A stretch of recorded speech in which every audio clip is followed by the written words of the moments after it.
রাত 11টা ছুঁই ছুঁই। রাজশাহী স্টেশনে বসে আছি। চাকরি সূত্রে ঢাকা যাচ্ছি। 2 দিনের ছুটি নিয়ে বাড়িতে আসছিলাম। অনেক বড় একটা আশা নিয়ে নিজ গ্রামে এসেছি, আর এখন খালি হাতে ফিরে যাচ্ছি। যেটা হারিয়ে ফেলেছি সেটা বলতেই আমার খুব লজ্জা হচ্ছে। আমার মা তার ছোট ভাইয়ের কাছ থেকে অনেক বছর আগে 20,000 টাকা নিয়েছিল। তার বিনিময়ে মামা আমাদের একটা জমি দখলে নেয়। অভাবের কারণে টাকাটা পরিশোধ করতে পারিনি, তাই আর জমি ছাড়ানো হলো না। এক সময় মা চলে গেল। ওনার চিকিৎসা করতে আমাদের বাড়িটা বিক্রি করা হয়। জমি বলতে মামা যতটুকু নিয়েছে ওইটুকু থাকে। মাঝখানে অনেকটা বছর পার হওয়ার পর আসছিলাম 20,000 টাকা নিয়ে। জমিটা ছাড়িয়ে নিয়ে নিজ গ্রামে থাকবো, কিন্তু মামা দিতে নারাজ। আমিও আর জোর করিনি, হাসি মুখে চলে আসি। আমার যেহেতু কোনো সাপোর্ট নেই, তাই মামার সাথে যুদ্ধ ঘোষণা করা বৃথা। এখন স্টেশনে বসে ভাবছি, ঢাকায় গিয়ে সে একই কাজ করতে হবে। সেই পিয়নের চাকরি, তাতে কিছু বেতন, খাওয়া খরচা চলে। একা মানুষ, খরচ কম হওয়ায় কিছু টাকা জমাতে পেরেছি।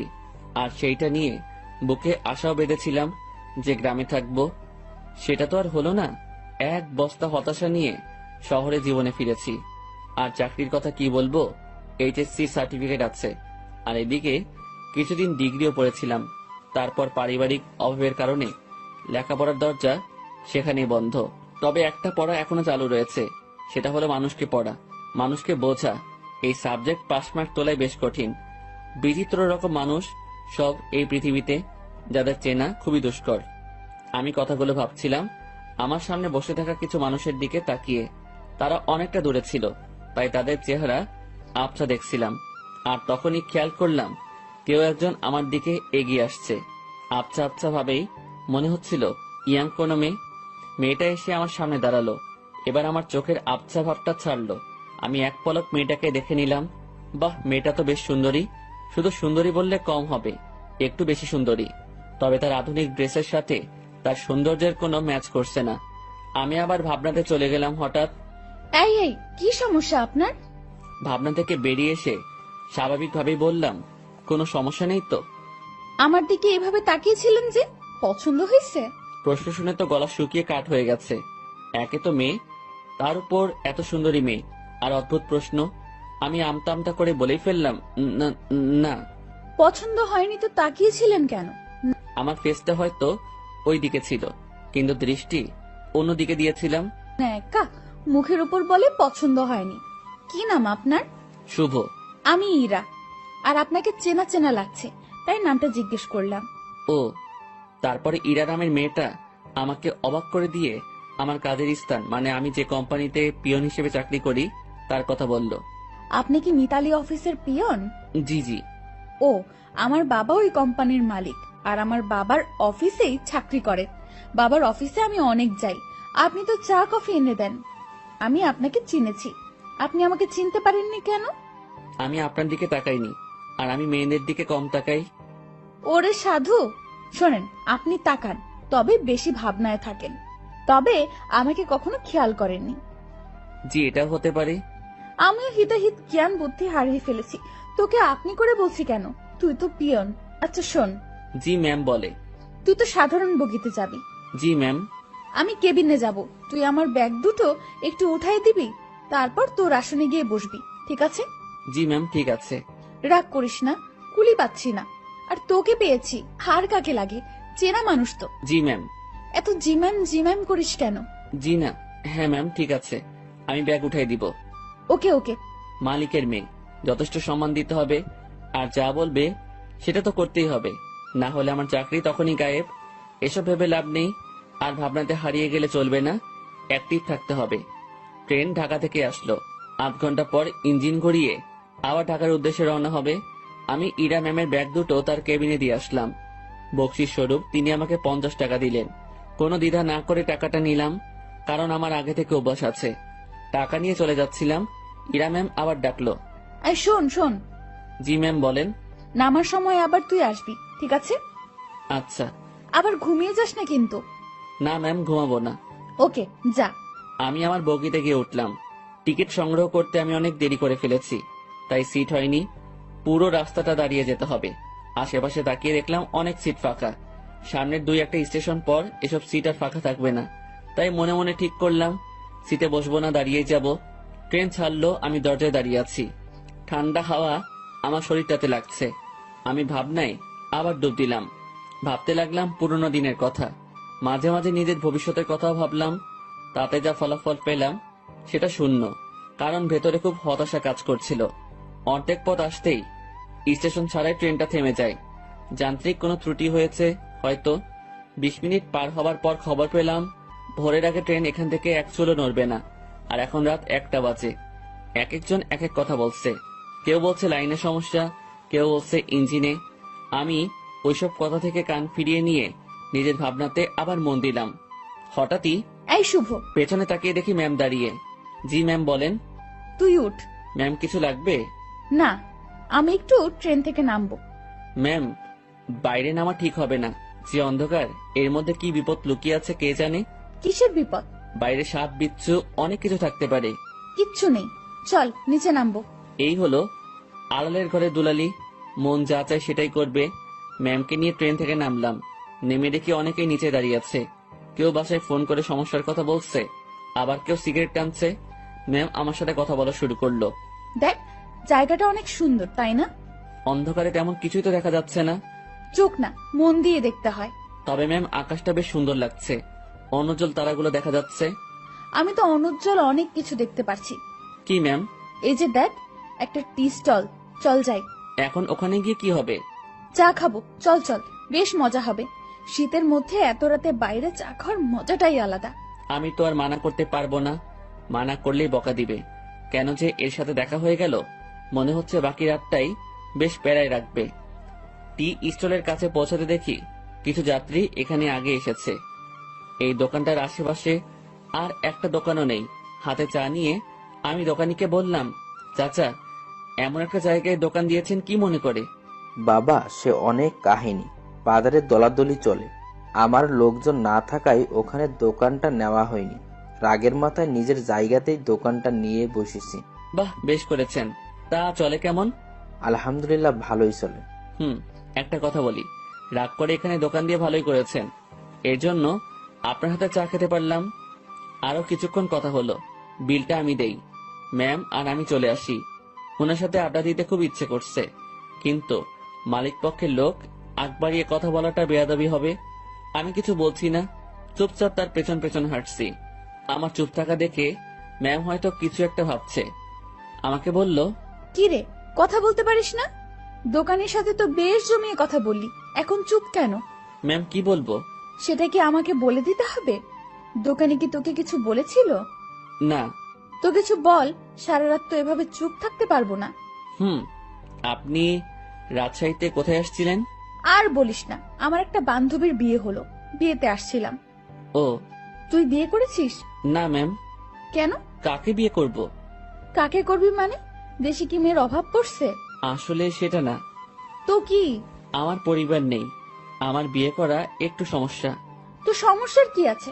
দেশে অনেক মেয়ে আছে যাদের পরিবার নেই, তাদের মধ্যে একজনকে বিয়ে করবি। ম্যাম ওইরকম হলে আমি করব না। কেন? সেটা না বলি। ওই সব বলতে হবে। মাথায় একটা দুষ্ট বুদ্ধি এলো। আমি বললাম, ম্যাম আপনার মতো সুন্দরী পেলে ভেবে দেখতে পারি। তোর ভাবা লাগবে না, আমার মতো কেউ তোর দিকে তাকাবেও না। সেটা আমার জন্যই ভালো। কেন? তাহলে আর বিয়ে করা লাগবে না। হইছে ভাই, থাম এবার। চল লাইনের ওই পাশটাই ঘুরে আসি। ইরা ম্যাম যেদিকে যাচ্ছে আমিও তার পেছন পেছন ছুটছি। একবার বললাম যে বাকি রাতটুকু ঘুমিয়ে নেন, তখন আমাকে ধমক দিয়ে বলল, সে কি আমার আদেশ মেনে চলবে? পরক্ষণেই ভাবলাম, তাই তো, সে আমার কথা মানবে কেন? সে তো মালিক পক্ষের লোক। লাইনের অন্য পাশটায় চলে আসলাম। এই পাশটায় ফাঁকা জায়গা নেই, কাছে একটা গ্রাম দেখা যাচ্ছে, আর লাইনের পাশ দিয়ে একটা রাস্তা গ্রামের ভেতরে চলে গেছে। চল রাস্তাটা দিয়ে গ্রামের ভেতর যাই। না ম্যাম, এত রাতে যাওয়া ঠিক হবে না। আমি কি বলছি তোকে? জি ম্যাম, চলেন। এই হলো মেয়ে মানুষ, ভালো মন্দ কিছুই বোঝে না। তারপর যদি এরকম ধনী ঘরের মেয়ে হয়, তাদের মাথার তার দুই একটা কমই থাকে। এরা পুরো পৃথিবীকে নিজের মনে করে আর ভাবে সেই সব থেকে ক্ষমতাধর ব্যক্তি। দুজনে অনেকটা হাঁটলাম। এখন আমরা হাঁটছি গ্রামের ভেতরে। পুরো গ্রাম নিস্তব্ধ, কোথাও কোনো সারা শব্দ নেই, শুনশান পরিবেশ। ম্যাম মাঝে মাঝে আমার সাথে কথা বলছে। এক সময় আমরা ভালোই কথা বলতে শুরু করি। ম্যাম আমাকে বলল, তুই কি সারা জীবন এইভাবেই কাটাবি? জানি না জানিস না মানে? আমার ভাগে কি আছে আমি কিভাবে বলবো। তাও সবার তো অনেক ফিউচার প্ল্যান থাকে, তোর নেই? না। অদ্ভুত। আচ্ছা ম্যাম, একটা জিনিস আমার কাছে খুব খারাপ লাগছে। কি? বললে রাগ করবেন না তো? না, বল। স্টেশনে যখন আপনাকে দেখলাম তখন একটা জিনিস খেয়াল করেছি। কি খেয়াল করেছিস? আপনার সৌন্দর্যের সাথে আপনার আধুনিক সাজগোজ একদমই বেমানান। কি বলিস? সবাই তো খুব প্রশংসা করে। সবার চোখ নেই তাই। তো কেমন সাজলে আমাকে ভালো লাগবে? অতি সাধারণ। যেমন? এই যে হেয়ার কালার করেছেন, এটা চুলের সৌন্দর্য নষ্ট করেছে। আপনার ঠোঁটে। এই থাম। জি ম্যাম। তুই অন্ধকারে আমার ঠোঁট কিভাবে দেখলি? ওই যে বললাম না, স্টেশনে দেখেছি। উফ, বাদ দে তোর ডায়লগ, চুপচাপ হাঁটতে থাক। জি ম্যাম। আর সামনে না এগোই, আমরা চলে যাই। আর একটু যাব, তারপর ফিরবো। পরিবেশটা ভালোই লাগছে। রাতে এইভাবে গ্রামের মধ্যে দিয়ে কখনো হাঁটিনি। আমরা হাঁটতে হাঁটতে আরো সামনে এগোলাম, আর হঠাৎ দুজন লোক লাইট নিয়ে আমাদের সামনে আসলো। তাদের হাতে মাছ ধরার পলো। মাছ ধরতে যাচ্ছে মনে হয়। এই তোমরা কারা? এই গ্রামে আগে কখনো দেখিনি তো। ভাই, আমরা আসলে ট্রেনে যান্ত্রিক ত্রুটির কারণে মাঝপথে দাঁড়িয়ে গেছে, আর ট্রেন থেকে নেমে আমরা একটু হাঁটতে আসছি। এই তোমরা থামো, সব বুঝে গেছি সব। চলো আমাদের সাথে। কোথায় যাব? কোনো কথা না, চলো। লোক দুটো আমাদেরকে একটা বাড়ির ভেতর নিয়ে আসলো। আমি মনে মনে আল্লাহ আল্লাহ করছি, কি যে হবে। গ্রামের মানুষ এসব কিছুতে বেশ সিরিয়াস। রাত করে মেয়ে নিয়ে বাইরে দেখলে উল্টাপাল্টা ভাববে। আমাদের বেলায় ঠিক তাই হয়েছে। এরা শুধু আমার দিকে তাকিয়ে বারবার দেখছিল। আমিও মনে মনে বলছি, দেখেন কেমন লাগে। একজন বাড়ির গিন্নিকে ডাকা শুরু করলো। বুঝলাম এটা তার নিজের বাড়ি। লোকটির বয়সে আমাদের তাকিয়ে বলল, এরা কারা? ওরা বাড়ি থেকে পালায় আসছে, ওদের তুমি ঘরে নিয়ে যাও, আমি হুজুরের ডাইকা নিয়ে আসি। ভাই ভাই, হুজুরে ডেকে কি করবেন? বিয়া করায় দুমু তোমাদের। ভাই ভাই শোনেন, উনি আমার কিছু না, আমরা পালাই আসিনি। উল্টাপাল্টা কথা কইও না, চুপ থাকো। একটা মায়া তোমার সাথে এত রাতে ঘুরে, এর মানে কি আমরা বুঝি না? ভাই ভাই এমন কইরেন না। চান মিয়া, তুমি ওদের ঘরে নিয়ে যাও, আর বউ আমি যাইতেছি হুজুরের ডাকতে। আমাদের কাছে একজনকে রেখে লোকটি অন্ধকারে হাওয়া হয়ে গেল। কিছু একটা ঘটতে চলছে।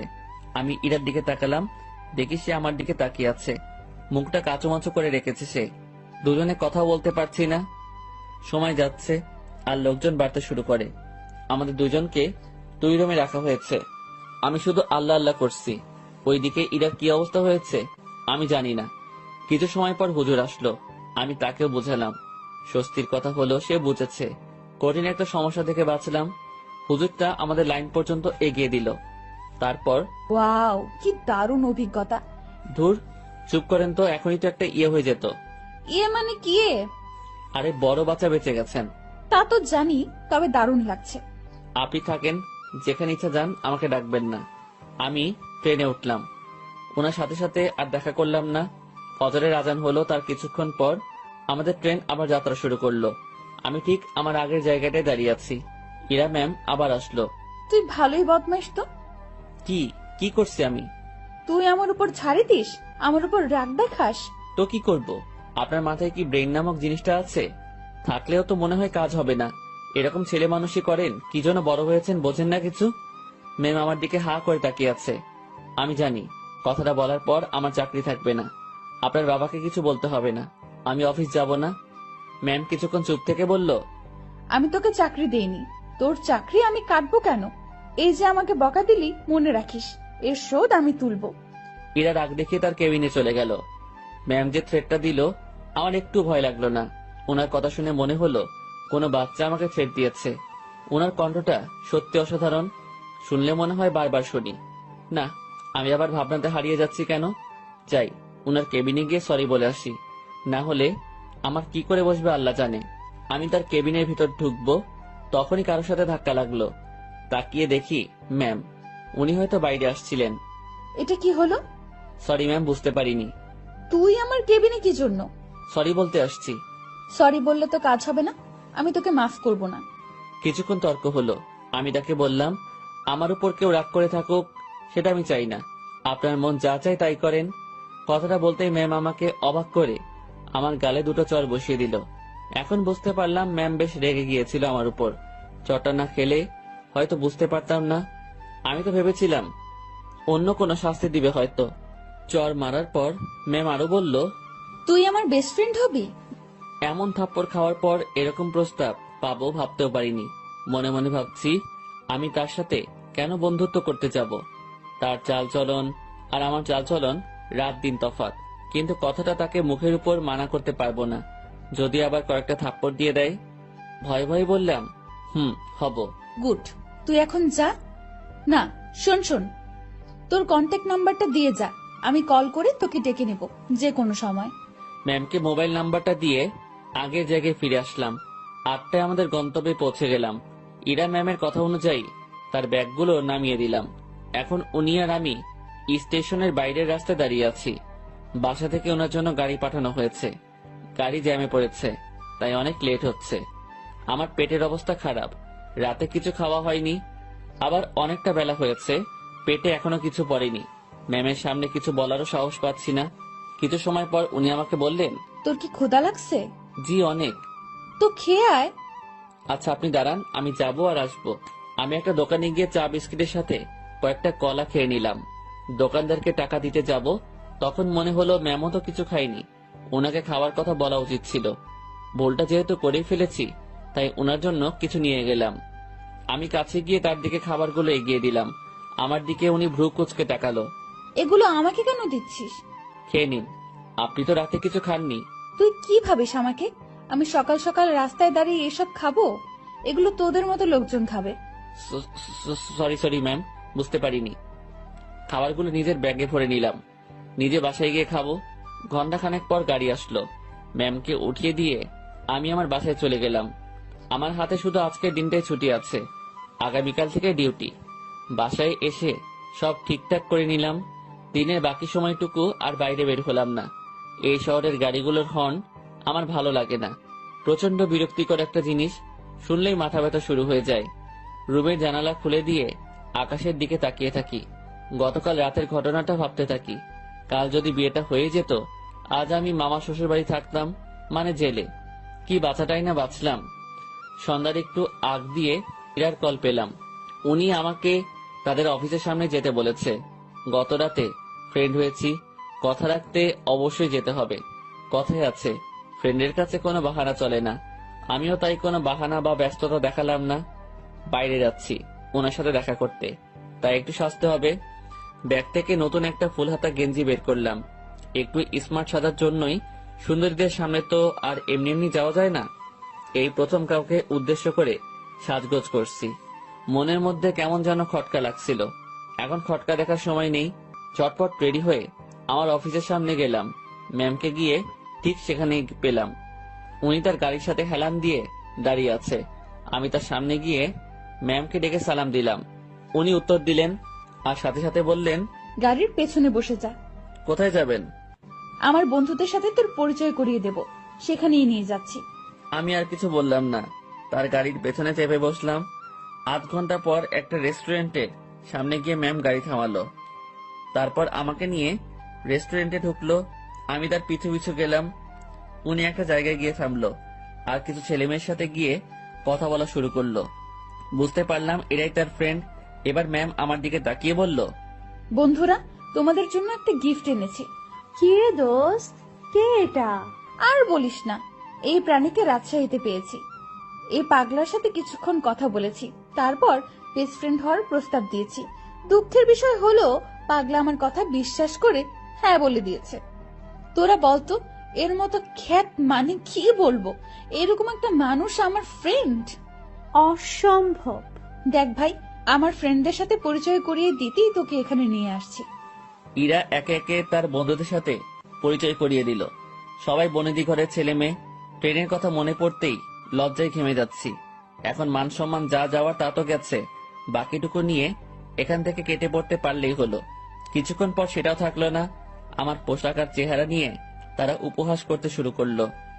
একটা ছেলে এগিয়ে এসে বলল, ভাইয়া এটা গেঞ্জি নাকি তেনা? কোথা থেকে কিনেছো ভাইয়া? নাকি কারো পড়ে থাকা জিনিস কুড়িয়ে নিয়েছো? না ভাই, সত্যি কিনেছি। ওমা, তাই? হুম। দেখ, ছেলেটা মাথায় তেল দিয়ে আসছে। সবাই হেসে উঠল। সত্যি কথা বলতে আমি তেল দেইনি, ওরা পচানি দেওয়ার জন্যই বলছে। ভাবছি এখানে আর থাকা ঠিক হবে না। ম্যামকে বললাম, ম্যাম আমি এখন যাই। ওলে বাবুটা, এখনই না, কিছু খেয়ে যাও। হ্যাঁ, কিছু খেয়ে যা। একটা ছেলে আমার পকেটে হাত দিল। আমার দুর্ভাগ্য যে পকেট থেকে সে 20,000 টাকা নিয়ে এসেছি। ব্যাগে রেখে আসবো মনে ছিল না। ছেলেটা আমার পকেট থেকে টাকাটা দেখে একটু অবাক হয়ে বলল, কি রে, তোর কাছে এত টাকা কুড়িয়ে পেয়েছিস কোথায়? যাই হোক, আমাদের কিছু খাওয়া। আমি আর কি মানা করব, মান সম্মান একটু বজায় রাখতে হ্যাঁ বললাম। তাতেই ওরা সুযোগ পেয়ে গেল, নানা রকম দামি খাবার অর্ডার করলো, যেগুলো আমি চোখে দেখা তো দূরের কথা, নামও শুনিনি। ওরা সবাই খাচ্ছে, আমি দাঁড়িয়ে আছি। একজন খেতে বলেছিল, কিন্তু আমি মানা করেছি আর বলেছি খেয়ে আসছি, আমার পেট ভরা। খাওয়া শেষে বিল তো 20,000-এর উপরে এলো। আমার মাথায় ঢুকলো না 7-8 জন মিলে 20,000 টাকা কিভাবে খায়, যেটা জোগাড় করতে আমার বছরখানেক সময় লেগেছিল। খারাপ ভালো দু ধরনের মজাই পাচ্ছিলাম। কম খাবারে এত বিল আর আমার পকেটে টাকা গায়েব।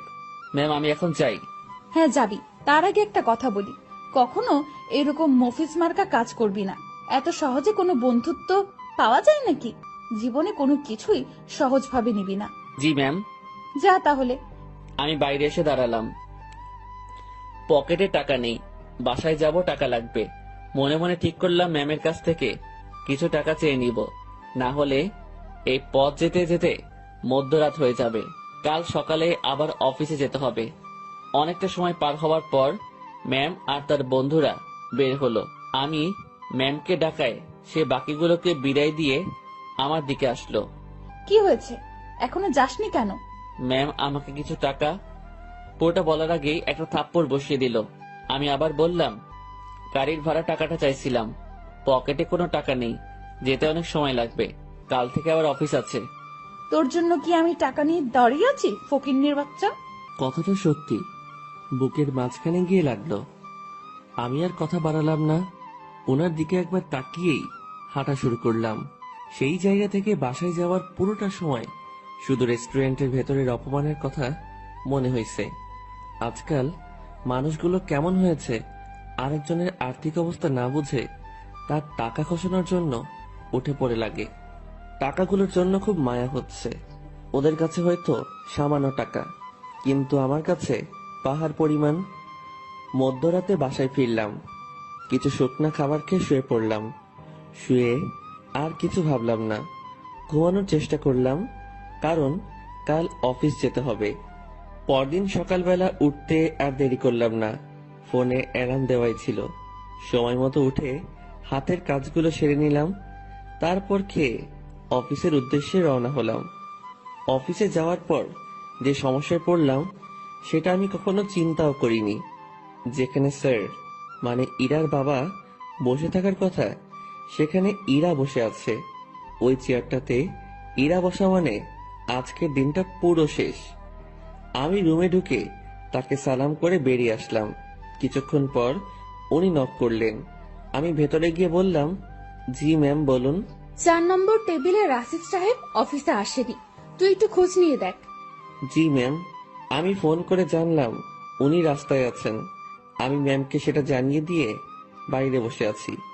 সেই মুহূর্তে জেনারেল ম্যানেজার আমাকে ডাকলেন কফি এনে দিতে। আমি কফি নিয়ে তার রুমে গেলাম। কফির কাপটা হাতে নিয়ে দেখলেন এবং ফেলে দিলেন। কি হয়েছে এটা বলার সাথে সাথে উনি আমাকে চর বসিয়ে দেন আর বলেন, কফির উপর মরা মাছি পড়ে আছে, দেখিস না? সরি স্যার, দেখতে পাইনি। উনি আমার কলার ধরলেন। আমি যদি এটা খেয়ে ফেলতাম, তারপর যদি অসুখ করতো, তুই কি করতিস তখন? স্যার মাফ করে দেন, দেখতে পাইনি। উনি অনেক বাজে বাজে বকা দিচ্ছিলেন। অফিসের মধ্যে একটা শোরগোল বেঁধে গেল। ইরা ম্যাম তার কেবিন থেকে উঠে আসলেন। সবাই মিলে দোষটা আমাকে দিচ্ছিল। এখন ভয় লাগছে যে ম্যাম চটটা মেরে হয়তো বিদায় করে দিবেন। তারপর ম্যাম সবকিছু শুনলেন, আমার থেকেও আর ম্যানেজারের থেকেও। সব শোনার পর যা করলেন দেখে তো আমি হতবাক। পরপর 2টা চর বসিয়ে দিলেন ম্যানেজারের গালে। আমি কিছু বলার আগেই এখান থেকে বের হবেন। আর হ্যাঁ, বাকি সবাইকে বলছি, এটা নিয়ে কোনো কথা হবে না। সমস্যা হয়েছে, সমাধান করেছি। সমালোচনা করে ভালো জিনিস খারাপ বানাবে তো পাবলিক, বুঝবা? কত ধানে কত চাল। যার যার কাজে যাও, অনেক সময় নষ্ট হয়েছে। কিছুক্ষণ ঝড়ের পর অফিস স্বাভাবিক, আগের মতো কাজ চলছে। কিভাবে সব সামনে নিলাম, হুটহাট ম্যানেজার শেখ, সাথে 2টা থাপ্পড়। বিচারটা যাই করুক, তাহলে আমার সাথে অমন করলো কেন? ভাবতে ভাবতে কোনো উত্তরই খুঁজে পেলাম না। লাঞ্চের সময় আমি বাসা থেকে রুটি নিয়ে আসছি। 2-1জনকে পানি এনে দিয়ে আমি খাওয়ার জন্য বসবো, তখন ম্যাম ডাকলো। মনে মনে ভাবছি খাওয়াটাও কপালে নেই। মুখ ভার করেই ম্যামের রুমে ঢুকলাম। জি ম্যাম, কিছু বলবেন? তুই খাবার খেয়েছিস? জি না। বাসার থেকে খাবার নিয়ে আসছিস নাকি বাইরে গিয়ে খাবি? বাসা থেকে এনেছি। যা, খাবার নিয়ে আমার রুমে আয়। ম্যাম, বুঝিনি। আরে হারামি, খাবার নিয়ে আমার রুমে আয়। কথাটা শুনেই ভাবছিলাম আমি ঠিক শুনছি তো। ভাবনাতে আর ডুব দিলাম না। দেরি না করে খাবার নিয়ে আমার রুমে ঢুকলাম। ম্যাম তো দেখি দামি দামি খাবার সব টেবিলে সাজাচ্ছেন। আমাকে দেখিয়ে দেখিয়ে বললেন, এসব আমার মায়ের হাতের রান্না।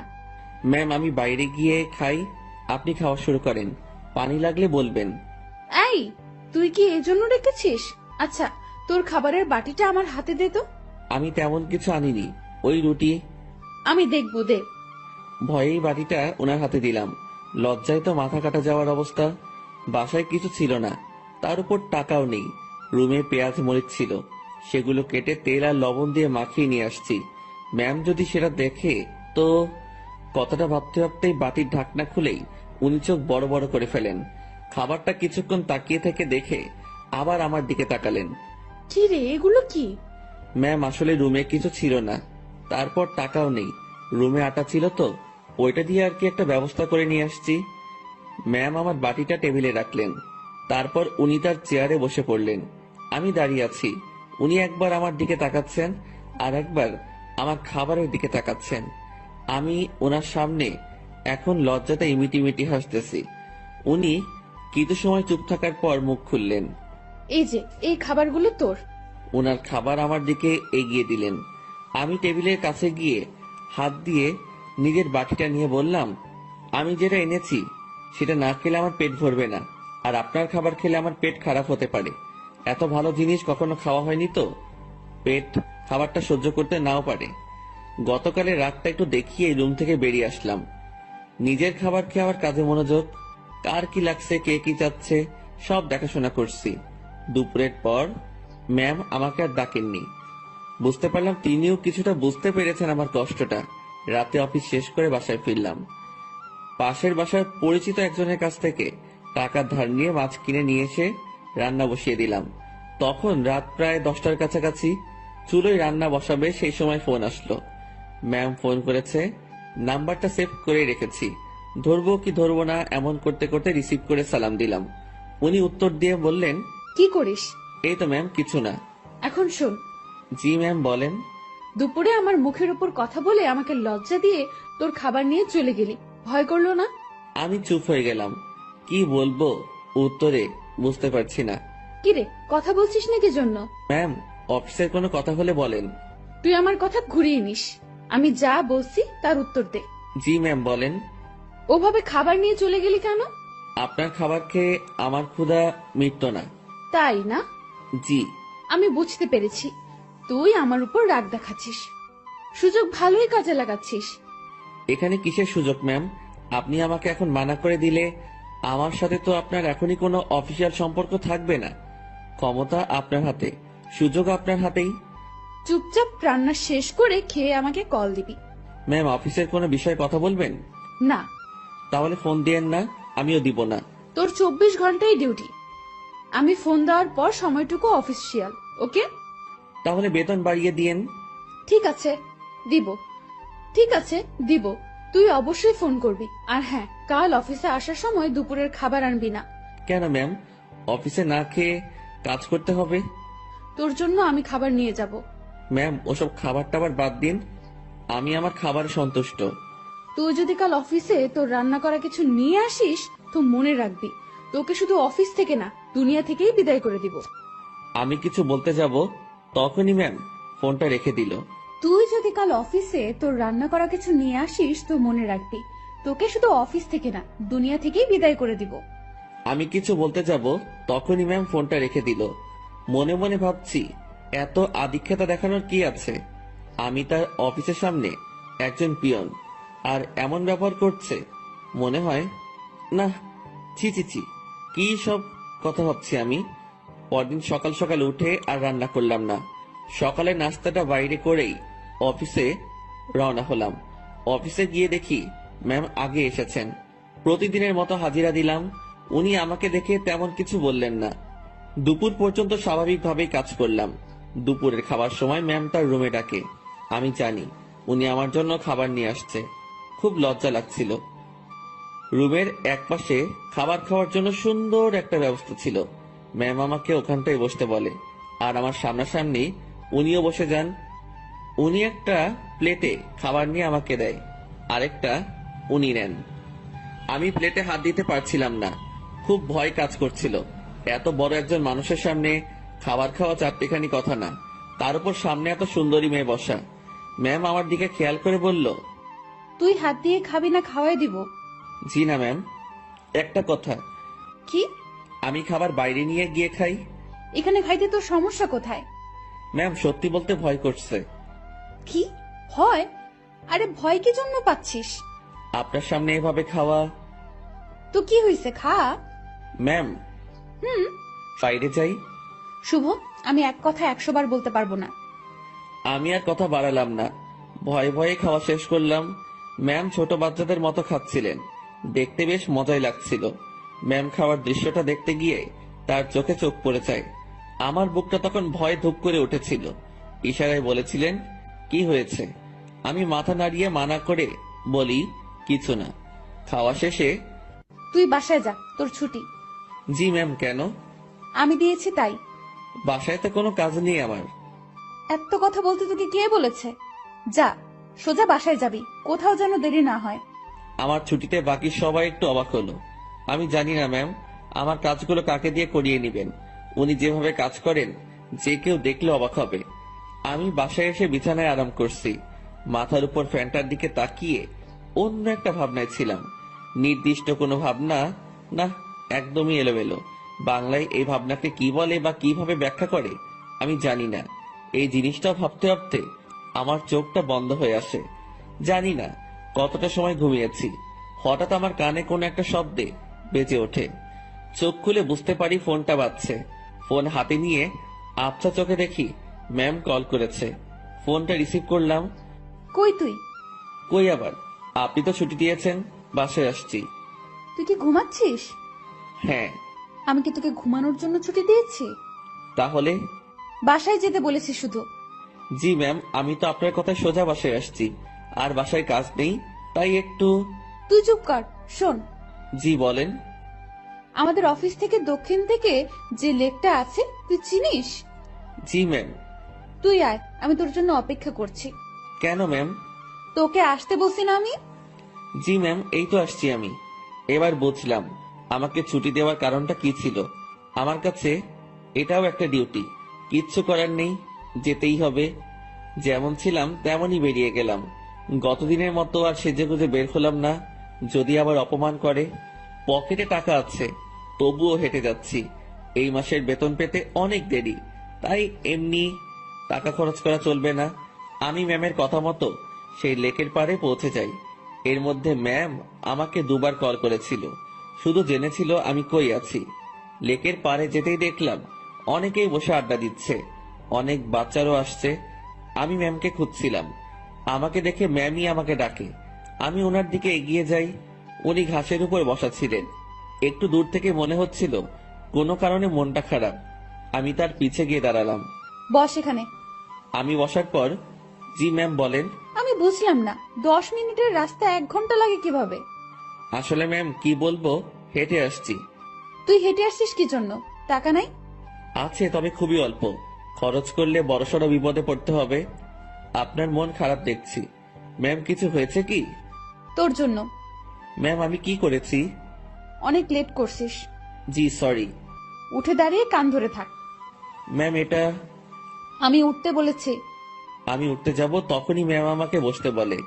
টাকা আছে তো, তাই না? হ্যাঁ আছে। চল আইসক্রিম খাবো। আমার টাকা দিয়ে?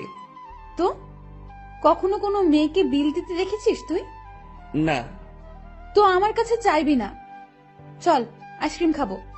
ম্যাম ম্যাম শোনেন, একটু মনটা নরম করেন, টাকাগুলো গেলে খুব সমস্যায় পড়বো। সেটা তো আমি জানি না। তুই আমার বেস্ট ফ্রেন্ড, বেস্ট ফ্রেন্ডের জন্য সবাই জান দিয়ে দেয়, আর আমি তো তোর কাছে টাকা চাইছি। জানতো না, আর সময় হলে জানটাও দিয়ে দিবি। অসহায়ের মতো দাঁড়িয়ে আছি, এখন আমার পকেটের 12টা বাজবে। ম্যাম আর আমি আইসক্রিম খেলাম, আমাদের মধ্যে কোনো কথা হচ্ছিল না, দুজন শুধু হাঁটছিলাম, আর মাঝে মাঝে দরকার হলে উনি নিজে থেকে কথা বলছিলেন। লেকের পাড় থেকে বের হয়ে রাস্তায় আসলাম, উনি গাড়ি নিয়ে আসছেন, দেখে মনে হচ্ছে চলে যাবেন। ম্যাম তাহলে আপনি যান, আমি চলে যাই। এই কই যাস তুই? বাসায়। না, গাড়িতে ওঠ। কোথায় যাবেন? Long drive. না ম্যাম, আপনি যান, আমি বাসায় যাই। ব্রেকআপ, যা বাসায় যা, বাসায় গিয়া মর। ম্যাম রাগ করে গাড়িতে হেলান দিয়ে দাঁড়ালো। এরকম অবস্থায় তো রেখে যাওয়া যায় না। আমি তার দিকে একটু এগিয়ে গেলাম, আর উনি যে একটা শব্দ বলেছেন সেটার মানে জানার জন্য তাকে প্রশ্ন করব। যদিও আমি জানি, তবুও প্রশ্ন করব, যাতে ওনার রাগটা ভেঙে আমার প্রশ্নের উত্তর দিতে মনোযোগী হয়। ম্যাম ব্রেকআপ কি? তুই জানিস না? ন্যাকামো করিস? সত্যি জানি না। তোর আমার যে বন্ধুত্ব আছে সেটা কাটাকাটি, এটার মানে ব্রেকআপ। ওহ ম্যাম, আপনার মধ্যে তো এরকম কিছু নেই। শুভ, আমি তোকে বলছি না তুই আমার বেস্ট ফ্রেন্ড? আপনি তো বলেছেন যে এটা মিথ্যা ছিল। গাড়িতে ওঠ, সব বলছি। কথা বাড়ালাম না, গাড়ির পেছনে দরজা খুলতে যাব, তখনই ওই হাদারাম, কি করিস? বসবো না। সামনে। পেছনে কেন? সামনে। হ্যাঁ রে গাধা, ওঠ। গাড়িতে উঠলাম, ম্যাম ড্রাইভিং সিটে আর আমি তার পাশে। সন্ধ্যা হয়ে আসছে, ম্যাম এবার আমার সাথে বেশ ফ্রি ভাবে কথা বলা শুরু করলো। আমি কিন্তু কুমিল্লা যাচ্ছি। এত দূর কেন? আরে লং ড্রাইভ তো, আর রাগ ভাঙাতে সময় লাগবে। কিসের রাগ? তুই আমার উপর রেগে আছিস, আমি জানি। আমি আপনার উপর কি জন্য রাগ করব? ওই যে রেস্টুরেন্টে সেই ঘটনার জন্য। না ম্যাম, কি যে বলেন, ওই দিন আপনারও মজা করেছেন, আমিও মজা পেয়েছি। ওরে শুভ, আমাকে কি বাচ্চা মনে হয় আপনার? এত বড় একটা প্রতিষ্ঠান চালাচ্ছি, আমার মাথায় কি এতটুকু বুদ্ধি নেই যে কোনটা সত্যি আর কোনটা মিথ্যা আমি বুঝবো না? না, বুদ্ধি তো আপনার অনেক আছে। হয়েছে, শোন আমি কি বলি। বলেন। রাতে কি খাবি বল? সন্ধ্যায় তো অনেক কিছু খেলাম, রাতে আর কি খাবো? না, তাও কিছু শুকনো খাবার নেই, আর দুটো পিৎজা। আপনার ইচ্ছা। ম্যাম ভয় করছে আমার। কেন? আপনার বাবা যদি জানে অফিসের পিয়নকে নিয়ে ঘুরতে বের হইছেন। কিভাবে জানবে? আমি তো বলবো না। আমি যে অফিসে যাব না সেটা তো জানতে পারবে। সেটা আমি দেখে নিব, তোর এত চিন্তা নেই। এখন বল আমাকে মাফ করেছিস কিনা। আপনি তো দোষ করেননি। তোকে যে কি করব আমি, দেখ। আর রাগ করে থাকিস না, ভুল করে ফেলেছি। আমি রাগ করিনি তো। আমি তোর চোখে মুখে রাগ দেখতেছি। আচ্ছা, রাগ নেই আমার উপর, সত্যি তো? হ্যাঁ সত্যি। সত্য নাকি মিথ্যা সব টের পাবো। আমি যা বলবো সেটা যদি না করিস তাহলেই বুঝবো তুই এখনো রেগে আছিস। না, কি যে বলেন, আপনার তো সব কথাই শুনি। কত যে শুনিস আমার জানা আছে। মাঝপথে আমরা গাড়ি থেকে নেমে কিছু খাবার নিলাম, দুজন বেশ কথা বলতে বলতে যাচ্ছি। ইরা ম্যাম গাড়িটা এখন বেশ ধীর গতিতে চালাচ্ছেন, আজ বেশ কুয়াশাও পড়েছে। এই চল, বাইরে কুয়াশার বৃষ্টিতে ভিজি। এই না, এটা করবেন না, বাইরে গেলে বিপদ, সেদিনের মতো হলে অবস্থা খারাপ হয়ে যাবে। যাব না তো, তোর কেয়ারিংটা আমার খুব ভালো লাগে, সেটা পাওয়ার জন্যই কথাটা বললাম। হুম। তুই কাউকে ভালোবাসিস নাই? কোন ভালোবাসা? মানে পছন্দের মানুষ বিয়ে টিয়ে করার ইচ্ছা এমন? এর আগেও তো বলেছি ওই রকম কেউ নেই। কাউকে দেখে পছন্দ হয় না? না, প্রায় সবার মধ্যেই ভেজাল আছে। ভেজাল মানে? মানে আর কি, এখন তো প্রেমের বাজার চলে, বাজারটা বেশ গরম, এক একজন 10-12টা প্রেম করে, তার উপর ওয়েটিং এ রাখে। তুই জানিস কিভাবে? চোখ খোলা রাখলে সবই টের পাওয়া যায়। ম্যাম আপনার নেই কি পছন্দের মানুষ? না রে, এসব পছন্দ টছন্দ আমার হয় না। আমাকে যে বুঝতে পারে তাকেই আমার পছন্দ। ও, আপনার বাবা আপনাকে বিয়ে দিবে না? কি সব প্রশ্ন যে করিস, বিয়ে দিবে না কেন? অবশ্যই দিবে। তাদের পছন্দেই বিয়ে করবেন। হ্যাঁ, এটাই তো স্বাভাবিক। হঠাৎ করে এই মাঝ রাস্তায় জ্যাম পড়ে যায়, কুয়াশা বেশি হওয়ায় সব গাড়ি চলাচল বন্ধ করে দেওয়া হয়েছে। ম্যাম গাড়ির হেডলাইটটা অফ করলো, তারপর কোথা থেকে যেন একটা চাদর বের করলো। আপনি কি এখন ঘুমাবেন? না, শীত করতেছে প্রচুর, গায়ের উপর দিয়ে রাখি। আমি বাইরে তাকালাম, কুয়াশায় কিচ্ছু দেখা যাচ্ছে না, তবুও তাকিয়ে আছি ম্যামের দিকে। তো আর তাকিয়ে থাকা যায় না, তার দিকে তাকালে চোখ ফেরানো যায় না, সেই জন্য তাকানোটাই বিপদ। কি রে, তুই এরকম চুপচাপ থাকবি? আমি আসলে তাকিয়ে থাকতে চাইনি, ভাবনার কথা বাস্তবে ভুলে বলে ফেললাম। কি তাকিয়ে থাকতে চাস মানে? না ম্যাম, মানে ওই যে আমার খুব শীত করতেছে, কথা থেকে বাঁচার জন্য বললাম। আগে বলবি না? আয় চাদরের মধ্যে। মনে মনে ভাবছি আরেক বিপদ। কি হলো, আয়। না ম্যাম, ঠিক আছে, শীত কমে গেছে। ভয় পাচ্ছিস তাই না? ভয় নেই, কাছে আয়। আরে খুব কাছে না, চাদরটা বড়, তুই একটু কাছে আসলেই হয়ে যাবে। একটু কাছে গেলাম, ম্যাম আমাকে চাদরের একটা মুড়ি দিল। আমি সেটা আমার পাশে ঘিরে পিঠের সাথে লাগিয়ে নিলাম। এবার আমি কাঁপতেছি, তবে সেটা শীতে না, ভয়ে। কাঁপুনি রেখে ম্যাম বলল, ওরে আল্লাহ, তোর এত শীত করতেছে? এখন ঠিক হয়ে যাবে। আমি জানি ঠিক হবে না। কথাটা বলে ম্যাম আমার খুব কাছে আসলো, তবে তার শরীরের সাথে কোনো স্পর্শ লাগেনি। অনেক চেষ্টা করে নিজের কাঁপুনি থামালাম। ম্যামের চোখে ঘুম ঘুম ভাব এসে গেছে। ম্যাম, আপনি তো ঘুমাচ্ছেন। কই না তো। আপনার কি খুব ঘুম পাচ্ছে? অনেক। ম্যাম ধীরে ধীরে বেশ সুন্দরী হয়ে উঠছে। শুনেছি সুন্দরী মেয়ে ঘুমালে আরো বেশি সুন্দরী লাগে। আজ সেটা সামনে থেকে দেখলাম। আমি যদি ওনার বর হতাম, এখন কাছে নিয়ে বুকের মধ্যে রাখতাম। পরক্ষণে মনে পড়ল, কি সব ভাবছি আমি। ছি ছি ছি, এসব কি আসছে মাথায়। ম্যাম ঘুমে আর ঠিক থাকতে পারে না, আমার খুব কাছে আসে, আমার কাঁধের উপর তার মাথা রাখার চেষ্টা করছে।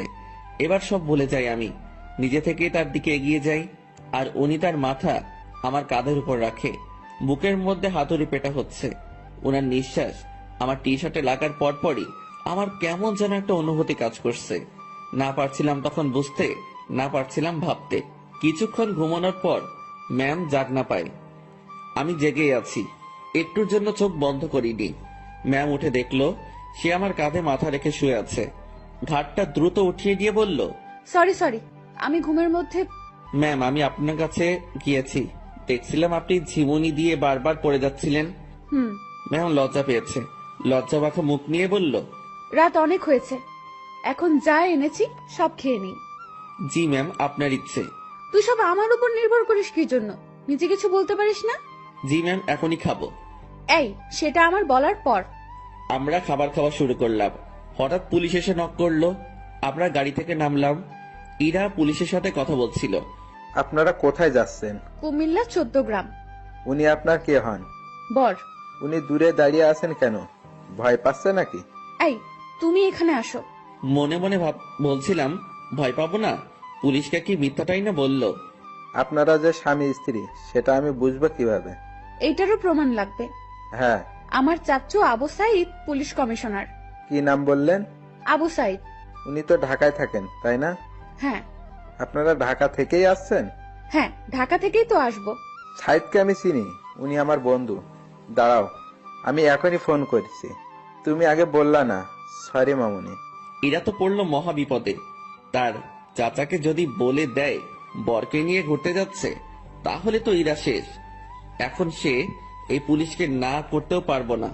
এদিকে তার চাচা ফোনটা রিসিভ করেছে।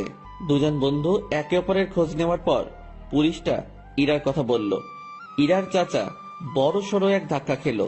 পুলিশ আমাদের বিদায় জানালো। আমরা গাড়িতে গিয়ে বসলাম। ইরা তো ভয় শেষ। একটু পরেই ইরার ফোনটা বেঁচে উঠলো। তার চাচা কল করেছে। ইরা ফোনটা রিসিভ করলো। তুমি কোথায় আছো, কিভাবে আছো, কার সাথে আছো আমি জানতে চাচ্ছি না। যার সাথে থাকো না কেন তাকে কাল আমাদের বাসায় নিয়ে আসো, ঠিক আছে? জি চাচ্চু। ওকে। ইরার চাচা ফোন রেখে দেয়। ইরা আমাকে বলতে শুরু করলো, এখন কি হবে? আপনারই তো দোষ, আপনি মিথ্যা বলতে গেলেন কেন? সত্যি বললে যদি সমস্যা করতো তাই। আর আমি আগে থেকেই ভেবে রেখেছি কত সমস্যা হলে এগুলো বলবো। কিন্তু এই হারামি পুলিশটা যে চাচার বন্ধু কে জানতো? আচ্ছা, টেনশন করেন না, বাসায় গিয়ে সত্যি কথাটা বলে দিবেন, হয়ে যাবে। ভয়টা আমাকে নিয়ে না, তোকে নিয়ে। কেন? জানি না কি হবে, ওরা তোকে কি বলবে, আমি কিভাবে সামলাবো বুঝতে পারছি না। এই মুহূর্তে আমি বা তাকে কি বলবো বুঝতে পারছি না। ভাবছি এর সাথে থাকলেই সমস্যায় পড়তে হয়। ম্যাম বেশ টেনশনে পড়ে গেছে, একবার আমার দিকে তাকাচ্ছে, আরেকবার বাইরে। ম্যামের অবস্থা দেখে বেশ মায়াই হচ্ছিল। মিথ্যা বলে উনি বড় ফাঁসা ফেসে গেছেন। তার টেনশন কমানোর জন্য আমি তাকে ডেকে বললাম, ম্যাম। বল।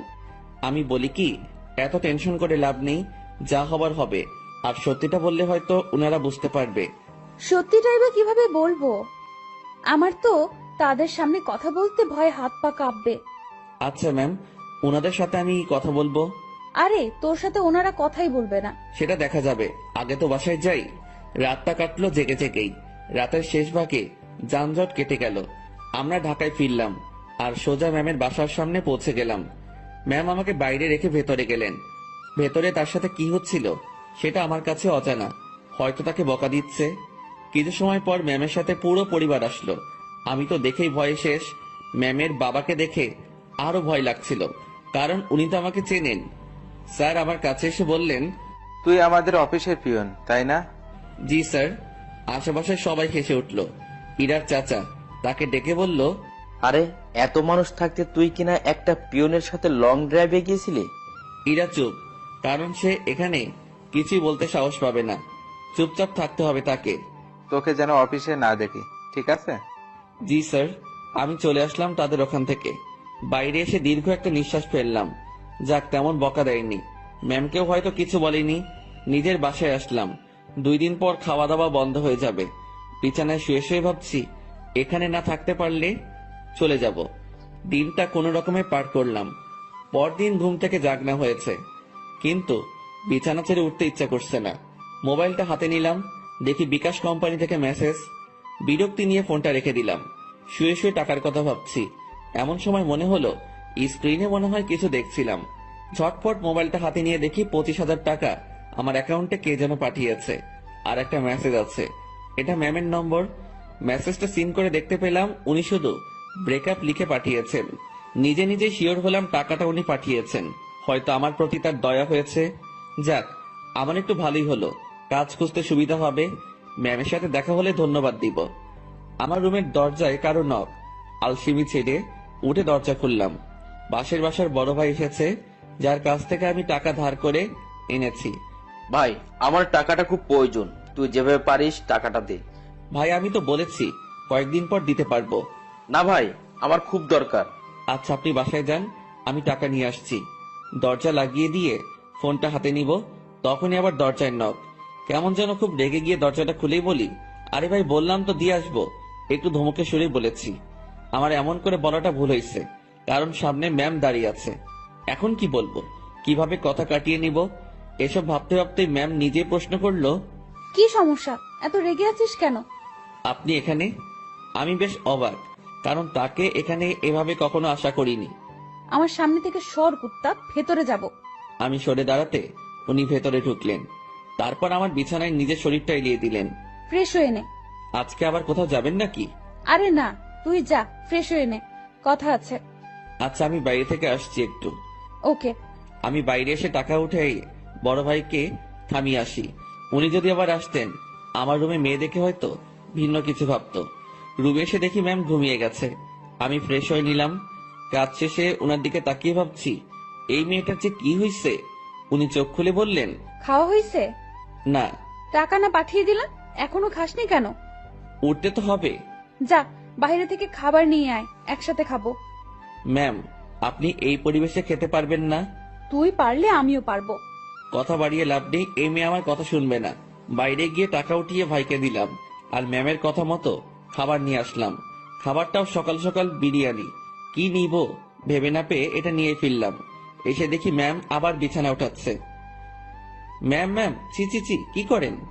এবার এটা যদি আপনার পরিবার জানে তো আমাকে মেরেই ফেলবে। ভাই আপনি যান। ও সরি ম্যাম, আপনি চলে যান। চুপ থাক। খাবার এনেছিস? জি। তোর সাথে তো ব্রেকআপ হয়েছে আমার, তাই না? আমি কিভাবে জানবো?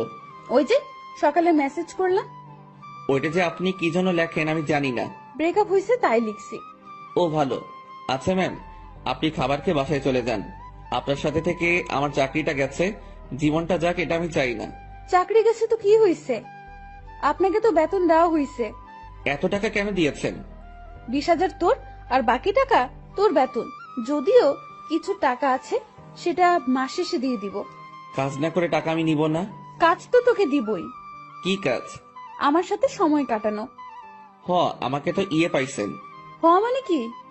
মানে বোঝেন না? আমি কি আপনার ওই বিএফ যে এইভাবে সময় দিব? তুই আমার মুখের উপরে কথা বলিস? Sorry ma'am. তোর সাথে কোনো কথা নেই। আপনি যেভাবে এসে আমার বিছানায় শুয়ে পড়লেন, আমি তো বেশ ভয় পেয়েছি, আর এখনো পাচ্ছি। এটা যদি আপনার বাসার কেউ জানতে পারে, তো আমাকে এখান থেকে পালাতে হবে। তুই পালিয়ে যাবি তাই না? তো পালাবো না? আমার কি জানের ভয় নেই? কে মারবে তোকে? আপনার পরিবারের সবাই মিলেই মারবে। ভালো তো, মায়ের খাবি। আপনাদের মাইর দিতে ভালোই লাগে না। আমার এখানে থাকলে চলবে না, এই শহর ছাড়তে হবে। কি বললি? ম্যাম বসা থেকে উঠে দাঁড়ালো। আপনার টর্চারে এখান থেকে পালাতে হবে। ও তাই? হুম। এখান থেকে যেন পালাতে না পারিস, সেই ব্যবস্থা তো করতেই হয়। ম্যাম আমার দিকে এগিয়ে আসছে। একটু ভয় পেয়ে বললাম, মারবেন নাকি? না, অন্য কিছু করব। আপনি এভাবে তাকিয়ে আছেন কেন? আমার ভয় করে এমনিতে, কিন্তু কালকের ভয়ে এখনো ধুক ধুক করে উঠে, তার উপর আপনার এরকম চাহনি। আমার চোখে তুই ভয় দেখতে পাস? হ্যাঁ। ওকে, দেখাচ্ছি ভয়। ম্যাম আমার দিকে এগোচ্ছে, আর আমি পেছনের দিকে যাচ্ছি। একসময় আমার পিঠ দরজায় লেগে যায়। ম্যামও আমার খুব কাছে চলে আসে। তার শরীর থেকে সুগন্ধি আসছে। নিশ্চয়ই দামি পারফিউম ব্যবহার করেন। সবকিছু মিলিয়ে নেশা ধরিয়ে দেওয়ার মতো একটা সুবাস। আমার বুকের ভেতরের অবস্থা খারাপ। ম্যাম যে কি করবে এখন তার কিছুই টের পাচ্ছি না। আমি তার চোখের দিকে তাকিয়ে দেখি তার চোখ হাসছে। না, আমি তার চোখের ভাষা কবে থেকে বোঝা শুরু করলাম। চোখ সরিয়ে নিলাম। ওই আমার দিকে তাকা। আবার তাকালাম। উপায় নেই, তাকাতেই হবে। এইভাবেই তাকিয়ে থাক। চোখ দিয়ে পানি বের হবে। হোক। আমার খুব লজ্জা লাগছে। এতটা কাছে আসলেন কেন? তুই পালিয়ে যেতে পারিস, তাই একটু আটকানোর চেষ্টা। জানি না এরপর থাকবি কিনা, চেষ্টা করে দেখতে সমস্যা কি? কি চেষ্টা করবেন? ইরা ম্যাম আমার নাকের সাথে নাক লাগালো। উনি মিটি মিটি হাসতেছেন। ওই অবস্থাতেই তিনি কথা বলা শুরু করলেন। মুভিতে তোর জায়গায় আমি থাকতাম, আর আমার জায়গায় তুই, কিন্তু এখানে ঠিক উল্টোটা হচ্ছে। আমি আর চোখ খুলে রাখতে পারলাম না, বন্ধ করে ফেললাম। চোখ খুলে রাখার শক্তি আমার নেই। আহারে আমার বেষ্টু। কথাটা বলে উনি আমার নাকে তার নাক ঘষা শুরু করলো। ম্যাম, একটু সরে দাঁড়ান। আগে বল পালাবি না? পালাবো না। প্রমিস কর। প্রমিস, পালাবো না। এভাবে হবে না। তাহলে? ইরা তার জামাটা সরিয়ে বলল, নাভি টাচ করে বলতে হবে। ওনার নাভি দেখেই আমি চোখ সরিয়ে ফেলি। অসম্ভব সুন্দর একটা জিনিস দেখলাম। চোখটা বারবার সেই দিকে তাকাতে চাইছিল। কোন রকম অন্যদিকে তাকিয়ে আছি। এই নে, এটা টাচ করে প্রমিস কর। ওইখানে টাচ করে শুধু শুধু? আমি তো বললাম প্রমিস। আমি বিশ্বাস করি না। ম্যাম ওখানে আমি হাত দিতে পারবো না, যত যাই বলেন। কেন? আপনার যে বড় হবে সে দিবে। আচ্ছা, তুই আমার হবু বর, এখন নে টাচ কর। চিচি ম্যাম, কি বলেন? এক আদেশ এতবার দিতে পারবো না, কিন্তু আমি তোরে দিতে বলছি না। আমার লজ্জা করে। তোর লজ্জার আমি রাগাবিরা বলে দিলাম। ম্যামের মাথা পুরো গেছে মনে হয়, না করে এসব কথা বলছে তাও আমাকে। ওনাকে জিজ্ঞেস করা ছাড়া কোনো উপায় নেই। ম্যাম এমন করতেছেন কেন? আমার গালে এক থাপ্পড় দিয়ে বলল, আমি যেটা বলি সেটা না করে তুই আমাকে উল্টো প্রশ্ন করতেছিস। তাহলে কি ধরবো? তো ভাবছি মাইর খাবার থেকে ধরাই ভালো। আর সত্যি কথা বলতে দেখার পর আমি লোভ সামলাতে পারছি না। আমি ওনার নাভির উপর জাস্ট হাতটা রাখলাম। উনি একবার চোখ বন্ধ করে আবার চোখ খুললেন। চুপ কেন? কথা দিলাম যাব না। গুড, এখন হাত সরিয়ে নে। ও সরি ম্যাম, আমার থেকে দূরে গেল আমি বাঁচলাম। উনি আবার বলতে শুরু করলেন, বাবাকে চ্যালেঞ্জ করে আসছি, তোকেই বিয়ে করব আমি। ও আল্লাহ, না ম্যাম, এটা কি বলছেন আপনি? তুই বুঝবি না, আমি তোকে টাকা দেওয়ার পরেই ঝগড়াটা লাগছে। আমাকে নিয়ে পরিবারের সাথে ঝগড়া করতে গেছেন কেন? ওরা আমার চরিত্র নিয়ে কথা উঠাইছে, তারপর আমাকে বলেছে তোর সাথে নাকি আমার প্রেম আছে। আচ্ছা, মাথা ঠান্ডা করেন। হ্যাঁ, তোকে আমাদের বাসায় নিয়ে গেলে আমার মাথা ঠান্ডা হবে। ও আল্লাহ, এবার আমি শেষ। ম্যাম কি বলেন এগুলা? আমি কেন? ঝগড়ার সময় বলেছি আমি তোকে ভালোবাসি, তোকেই বিয়ে করব, আর তুই আমাদের বাসায়ই থাকবি।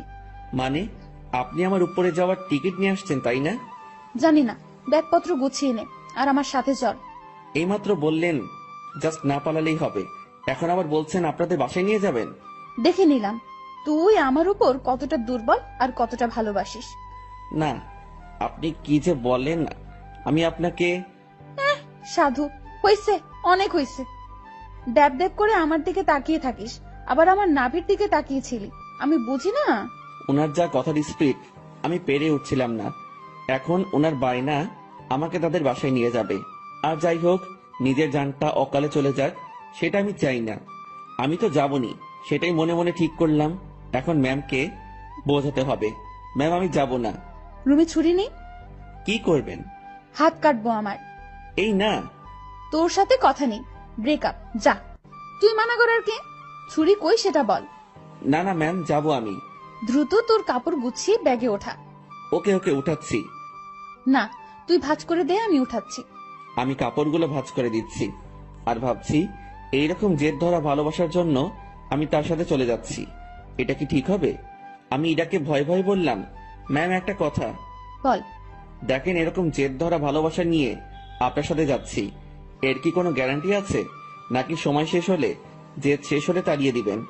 ইরা কেমন ঢং করে আমার দিকে তাকালো, মাথায় দুটো হাত রেখে বলল, আমাকে কি আগের দিনের গ্রামের মাতব্বর মনে হয় যে 4-5টা বিয়ে করব?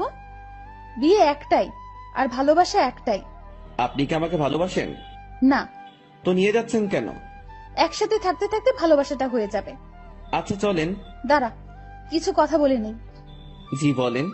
আমাদের তো জয়েন্ট ফ্যামিলি, বাসায় প্রায় 50 জনের বেশি মেম্বার আছে। কেউ যদি বলে তুই কি কাজ করিস, কি বলবি তখন? এখন তো বেকার, কি আর বলবো, বেকারই বলতে হবে। না, তুই যে পিয়নের চাকরি করিস সেটা বলবি। চাকরিটা তো নেই। আছে। আপনি বললেই হলো নাকি? স্যার আমাকে মানা করে দিয়েছে। কোম্পানির 60% শেয়ার আমার। মালিক তাহলে কে? জি আপনি।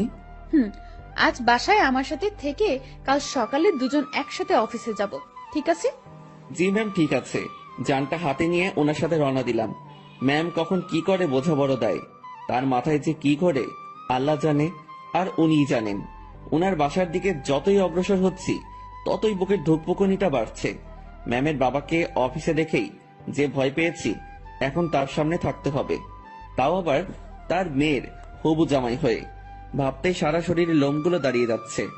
ওনার বাসায় পৌঁছে গেলাম। গাড়ি যেখানে পার্ক করলো সেখানেই আরো অনেকগুলো গাড়ি। বাসাটা দেখে মনে হয় না এত লোক এখানে থাকে।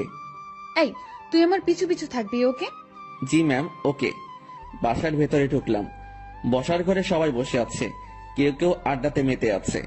আমাদেরকে দেখে সবার কাজ করা বন্ধ হয়ে গেল। আমি মাথা নিচের দিকে দিয়ে আছি, কারো দিকে তাকানোর সাহস নেই। এই ম্যামের জন্য আমি এই পরিস্থিতিতে পড়েছি। আমি ম্যামের কথা কেন শুনতেছি? আমি কি ওনাকে মনের অজান্তে ভালোবেসে ফেলেছি?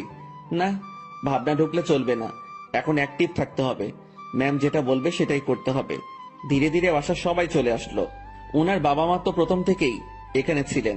এই যে আমি আমার বরকে এনেছি, আজ থেকে ও এখানেই থাকবে। কেউ যদি আমাকে বাসা থেকে বের করে দেওয়ার কথা ভাবো তো আমার সম্পত্তি বুঝিয়ে দিয়ে তারপর বের করে দিও। তুই আমার মেয়ে। দেখো, ওর জেদ খুব, তুমি কিছু বলো না, ও ঠিক হয়ে যাবে। আর এই ছেলে তোর আমি। আমার দিকে তাকিয়ে কথা বলছে। আমি তো ভয়ে শেষ। ইরা, মা, তুই ওকে নিয়ে উপরে যা। ম্যাম আমাকে নিয়ে তার রুমে আসলো। অমায়িক সব সাজগোজ, রুমটা এত সুন্দর যে যেদিকে তাকাচ্ছি অবাক হচ্ছি।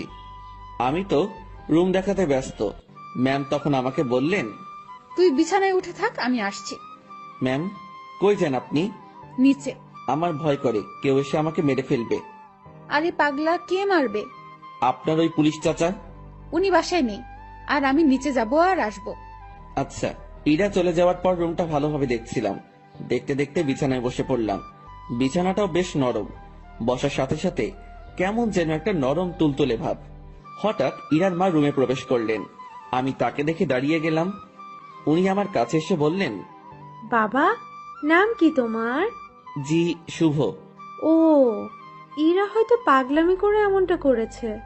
তোমার বাবা মা, ফ্যামিলি আছে, তারা এইসব শুনলে সমস্যা করবে। তুমি বিকেল পর্যন্ত থেকে চলে যেও, একটু পরে ওর রাগ কমে যাবে। আমি কিছু বলার আগেই রুমে ঢুকতে ঢুকতে ইরা বলল, ওর বাবা মা নেই, বিকেল পর্যন্ত রাখার জন্য ওনাকে আমি নিয়ে আসিনি। আর তোমাকে এসব বলতে কে বলেছে? দেখ ইরা, তোর বাবাকে তুই তো চিনিস। বাবাও আমাকে চেনে। বাইরের একটা ছেলে ধরে এনে এভাবে বাসায় ঢুকানো ঠিক হয়নি। লোকে খারাপ বলবে, সমাজ খারাপ বলবে। তো তোমরা সবাই আমাকে ওইসব বলেছিলে কেন, যে ওর সাথে আমার রিলেশন আছে? আচ্ছা, আমরা সবাই তোর কাছে ক্ষমা চেয়ে নিব। এখন তুই ছেলেটাকে বিদায় কর। না, ওকে আর কিভাবে বিদায় করব? ও আমাদের এখানেই থাকবে। মানে? আমার রাগটা কমে যাক, আমি বাবার সাথে কথা বলে নিব। তুমি যাও। তুই এখনই এসে তোর বাবার সাথে কথা বল। যাও তুমি, আমি আসতেছি। ইরার মা চলে যাওয়ার পর, ম্যাম আমি বলি কি, আপনার রাগ কমে যাওয়ার পর আমি চলে যাব। পরিবারের সাথে এমন করতে হয় না। সবাই যেটা বলে সেটার মধ্যে থাকাই ভালো। তোর থেকে ভালো বুঝি আমি। জি ঠিক আছে। তুই যে চলে যেতে চাস, তাহলে আমাদের বন্ধুত্বের কি হবে? এরকম বন্ধু পাওয়া অনেক মুশকিল। এখন পেয়েছি, কাছে রাখার চেষ্টা করব। তুই এখান থেকে যাওয়ার কথা মুখে আনবি না। আচ্ছা ম্যাম আমার সাথে কিছু সময় কথা বলে তার বাবার কাছে যায়। সেখানে তার বাবার সাথে অনেক কথা হয়, আর সেগুলো আমাকে এসে ম্যাম বলা শুরু করলো। শোন, তোর চাকরি কনফার্ম। ড্রাইভিং করতে পারিস? না। ও আচ্ছা, বাবাকে সত্যি কথাটা বলে দিয়েছি। আর রাগের মাথায় তোর সাথে অনেক কিছুই করে ফেলেছি। তুই মন খারাপ করিস না। আর তুই আমার বন্ধু, তোকে দূরে সরিয়ে দেব না, কাছেই রাখছি আমার ড্রাইভার হিসেবে। আমি যেখানেই যাব তুইও সেখানে। খুশি তো? ম্যাম এত কিছু করলেন, আমার তো এ বাসার লোকজনদের দেখলে ভয় করে। আরে পাগল, ভয় কিসের? আর তুই থাকবি তো আমার সাথে, একা একা তো না। হুম। আর তোর থাকার জায়গাও আমার খুব কাছে। মানে? মানে পাশের রুমে। আমার রুম থেকে তোর রুম যেতে বাইরে দিয়ে ঘুরে যেতে হবে না। 2 রুমের মাঝেই একটা দরজা আছে, দেখবি? আয়। ম্যাম আমাকে নতুন রুমটা দেখিয়ে দিল। ম্যামের কোনো বান্ধবী আসলে এই রুমেই থাকতো। বন্ধু হিসেবে এটা আমার জন্য ফিক্সড। সেই যে এসে রুমে ঢুকেছি, বের হওয়ার নামই নেই। কিভাবে বের হব? বাইরে বের হওয়ার কথা মনে হলেই হাত পা ঠান্ডা হয়ে আসে। এই বাসার মানুষকে বড্ড ভয় হয়। তবে আমি জানি না তারা কেমন। বিকেলবেলা ম্যাম আমাকে নিয়ে বের হয়। ম্যাম গাড়ি চালাচ্ছে আর ধীরে ধীরে আমাকে সবকিছু শিখিয়ে দিচ্ছে। মন দিয়ে সব দেখছিলাম আর শুনছিলাম। সন্ধ্যায় আবার বাসায় ফিরলাম। বাসার কাজের লোকটা আমার খাবার রুমে এসেই দিয়ে যাচ্ছে। তার মানে বাকিদের সাথে খেতে হবে না। বাঁচা গেল। ম্যাম তার রুমে বসে অফিসের কাজ করছে, আর আমি আমার রুমে বসে কোনো কাজ নেই। একবার রুমের এপাশ থেকে ওপাশে যাচ্ছি, কখন আবার রুমের জানালা খুলে দিয়ে দাঁড়িয়ে থাকি। আমার তো আবার প্রকৃতি দেখার অভ্যাস। আর একটু রাত হলো। এবার নজর গেল নিজের ব্যাগের দিকে। ব্যাগ থেকে কাপড় এখনো বের করা হয়নি। বিছানায় ব্যাগ নিয়ে গিয়ে কাপড় বের করছিলাম, আর তখনই সেই সকালের কথা মনে পড়ে গেল। ম্যাম কি টর্চারটাই না করেছিল সকালবেলা, আর সেখানে ওনার কাছে আসা পেটে হাত রাখা। এসব মনে পড়তেই হাসি পেল। একা একা হাসছিলাম। হঠাৎ রুমের ভেতরের দরজায় নক। ম্যাম ডাকছে। তড়িঘড়ি করে উঠে গিয়ে দরজা খুলে দিলাম। জি ম্যাম আসুন। কি করতেছিস তুই? এই যে কাপড়গুলো বের করতেছি। তুই অনেক আলসে মানুষ তো। সেই সকালে আসছি, এখনো তুই কিছুই গুছিয়ে উঠতে পারিসনি। মনে ছিল না। ভাঁজ কর এখন। আমি আবার বিছানায় বসে কাপড় ভাঁজ করায় মন দিলাম। ম্যাম আমার গা ঘেঁষে বসলো। উনি খুব কাছে বসেছিল, তাই বললাম, ম্যাম একটু দূরে বসেন, সমস্যা হচ্ছে। কথাটা বলেই মনে হয় জীবনে সব থেকে বড় একটা ভুল করলাম। কথাটা বলার সাথে সাথে ম্যাম চোখ লাল করে ফেললেন। দেখে বোঝাই যাচ্ছিল বেশ রাগ করেছে। ফর্সা মানুষ, তার শরীরে রক্তগুলো সব চোখ মুখ গালে এসে জড়ো হচ্ছিল। দেখে এমনটাই মনে হচ্ছে। উনি উঠে দাঁড়ালেন আর তার রুমে চলে গেলেন দরজা না লাগিয়ে। আমি বিছানায় বসে আছি, ভাবছি ভুল যা করার তা তো করেই ফেলেছি। আমার জীবনে সুখ নেই, শুধু সমস্যা আর সমস্যা। কাপড় আর ব্যাগ ফেলে রেখেই পা টিপে টিপে তার রুমের দিকে এগোতে থাকলাম। উকি দিয়ে দেখি আমার মতোই জানালা খুলে দাঁড়িয়ে আছে, বারবার চোখ মুছছে। ওনার রাগ ভাঙাতে ওনার খুব কাছে গিয়ে দাঁড়াতে হবে, তাছাড়া এর বিকল্প কোনো উপায় নেই। আমি পা টিপে টিপে তার কাছে গেলাম। উনি কিছু বলছেন না, হয়তো টের পেয়েছেন আমি আসছি। উনি যে চালাক মানুষ, আমার রুমে প্রবেশ করা অবশ্যই টের পেয়েছেন। আমি তার পাশে গিয়ে দাঁড়াতেই, আপনি আপনার রুমে যান, নয়তো খারাপ কিছু হবে। দুঃখিত, আমার ভুল হয়েছে। আমি আপনাকে আপনার রুমে যেতে বলেছি। আমি আরেকটু কাছে গিয়ে দাঁড়ালাম, কিন্তু তার শরীরের সাথে স্পর্শ লাগেনি। রাগ উঠায়েন না আর। আচ্ছা, ইংরেজি ভাষায় বলতেছি, সরি। তোর সরি রামিম, তুই যাবি এখান থেকে? একটু তো দূরেই যেতে বলেছি, তাতেই এত রাগ করতে হবে? আমি তো দূরের মানুষ, দূরেই থাকবো, তাই না? না, কাছের মানুষ। না না, কাছের মানুষ তো দূরে থাকে না, কাছেই থাকে। সরি, আমি বুঝতে পারিনি। আমার বলাটা ঠিক হয়নি, আপনার কাছে আসাটা ঠিক ছিল। রাত হয়েছে, রুমে গিয়ে ঘুমিয়ে পড়ো, সকালে অফিস আছে। রাগ কমেছে তো আপনার? কমে যাবে। এত অভিমানী আমি কখনো দেখিনি। আমি নিজেই নিজেকে প্রশ্ন করলাম, আমি ভুল করছি না তো? উনি এত বন্ধুত্বের কথা বলতেছেন, আমি তো তার ডাকে একটুও সাড়া দিচ্ছি না। আমার কি দূরে থাকাটা ঠিক হচ্ছে? উনি তো তার বন্ধুর জন্য অনেক কিছুই করেছে, আমি তো কিছুই করতে পারলাম না, বা এখনো কিছু করিনি। আমি কি তার বন্ধুত্বের ভালোবাসায় সাড়া দিব? মনের সাথে বোঝাপড়া যখন শেষ হলো, তখন আমি তার ডান হাতটা আমার দু হাতের মধ্যে রেখে বললাম, এই তো কাছে এসেছি, আর দূরে যাওয়ার কথা বলবো না। অমন ভুল কখনো হবে না, সরি। সত্যি তো? উনার কণ্ঠ শুনে মনে হচ্ছিল অভিমানটা অনেকটাই কমেছে। কেন যে ম্যাম এমনটা করে? ম্যাম, এখন যাই তাহলে। কাছে থাকতে ভালো লাগছে না। আপনি তো বললেন কাল অফিস আছে, আমাকে ঘুমাতে বললেন। পরে ঘুমাবি। ম্যাম আনমনে জানালা দিয়ে বাইরে তাকিয়ে আছেন। তার ডান হাতটা তখনই আমার দু হাতের মধ্যে এক অন্যরকম ভালো লাগা কাজ করছিল তখন। সেটা যে কি আমি ঠিক বলতে পারবো না। আমি ম্যামের মুখের দিকে তাকালাম, দেখি মিটিমিটি হাসছে। আমি তার হাসি দেখে প্রশ্ন করেই বসলাম, এভাবে আনমনে বাইরে তাকিয়ে কি দেখেন? বাইরে কি দেখি? হুম। তোকে। আমাকে মানে? আরে পাগলা, তুই আমার জীবনে এমন ভাবে আসলি, মানে আমি ভাবতেই পারিনি। তোর মতো একটা গাধা, তবে ভালো মানুষের সাথে বন্ধুত্ব হয়েছে। তবে আমার পোড়া কপাল। কেন? তুই আমাকে দেখে ভয় করিস, তেমন কথা বলতে চাস না। আমি যা বলি শুধু সেটাই করিস। আর কি করব? যাই হোক, সব ঠিক হয়ে যাবে। যা, এখন ঘুমিয়ে পড়। আচ্ছা, গুড নাইট। Good night. পরদিন সকালবেলা থেকে অফিস করা শুরু করলাম। ম্যামের সাথে সবসময় থাকা, উনি যা বলে সেগুলো শোনা এবং করা, এগুলোতেই ব্যস্ত। দিনকে দিন যাচ্ছিল, আমার অবস্থা ততই ভালো হচ্ছিল। ম্যামের সাথে কথা বলতে এখন আর ভয় লাগে না। কোনো কিছু লাগলে সোজা সাপটা বলে দেই। এদিকে ড্রাইভিংটাও একটু একটু শিখেছি। তাদের বাসার দু একজনের সাথে কথাও হয়েছে। মোটামুটি সবকিছু স্বাভাবিকের দিকেই বলা যায়। কিন্তু এমনটা একটা দিন আসলো, সেদিন আমার স্বাভাবিক মন আর ঠিক থাকলো না। ম্যামের বাবা ম্যামের বিয়ের জন্য ছেলে দেখেছে। আজ অফিসে যাওয়া হয়নি আমাদের, কারণ ছেলেপক্ষ দেখতে আসবে। কিন্তু আমার কেমন জানি ভয় ভয় লাগছে। বারবার মনে হচ্ছে ওনার বিয়ে হওয়ার কি দরকার? এমন থাকলেও তো পারে। আমি যা ভাবছি সেটা তো ভুল, বিয়ে তো হবেই। আমি আমার রুমে বসে ছটফট করছিলাম। ম্যামের রুমে বারবার উকি দিচ্ছি। উনি বেশ স্বাভাবিকভাবেই আছেন, দেখে মনে হচ্ছে না উনি কোনো টেনশন বা ভয় আছেন।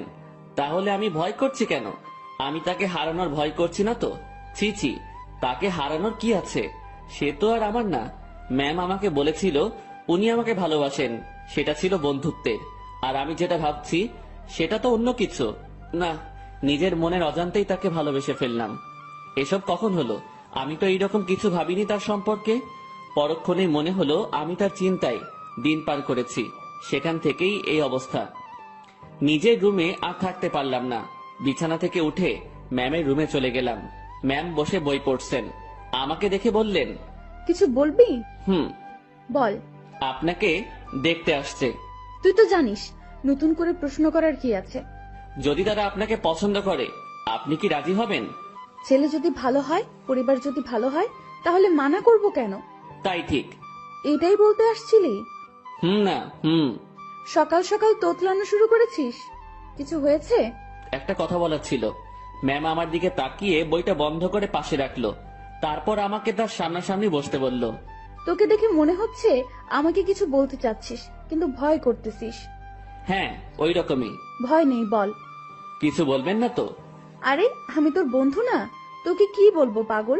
ভয় নেই, বল। আপনি আপনার বাবাকে বলে বিয়েটা ক্যান্সেল করে দেন। ওই বিয়ে তো ঠিকই হয়নি, এখনই কিভাবে ক্যান্সেল করে দিব? আর কেন ক্যান্সেল করব? আরে আপনি চলে গেলে আমি কিভাবে থাকবো? ওই কিভাবে থাকবি মানে? তুইও থাকবি বাসার বাকি যারা যেভাবে আছে সেভাবে। আমাকে ছাড়া আপনি কি থাকতে পারবেন? ম্যাম আমার দিকে এক দৃষ্টিতে তাকিয়ে আছে।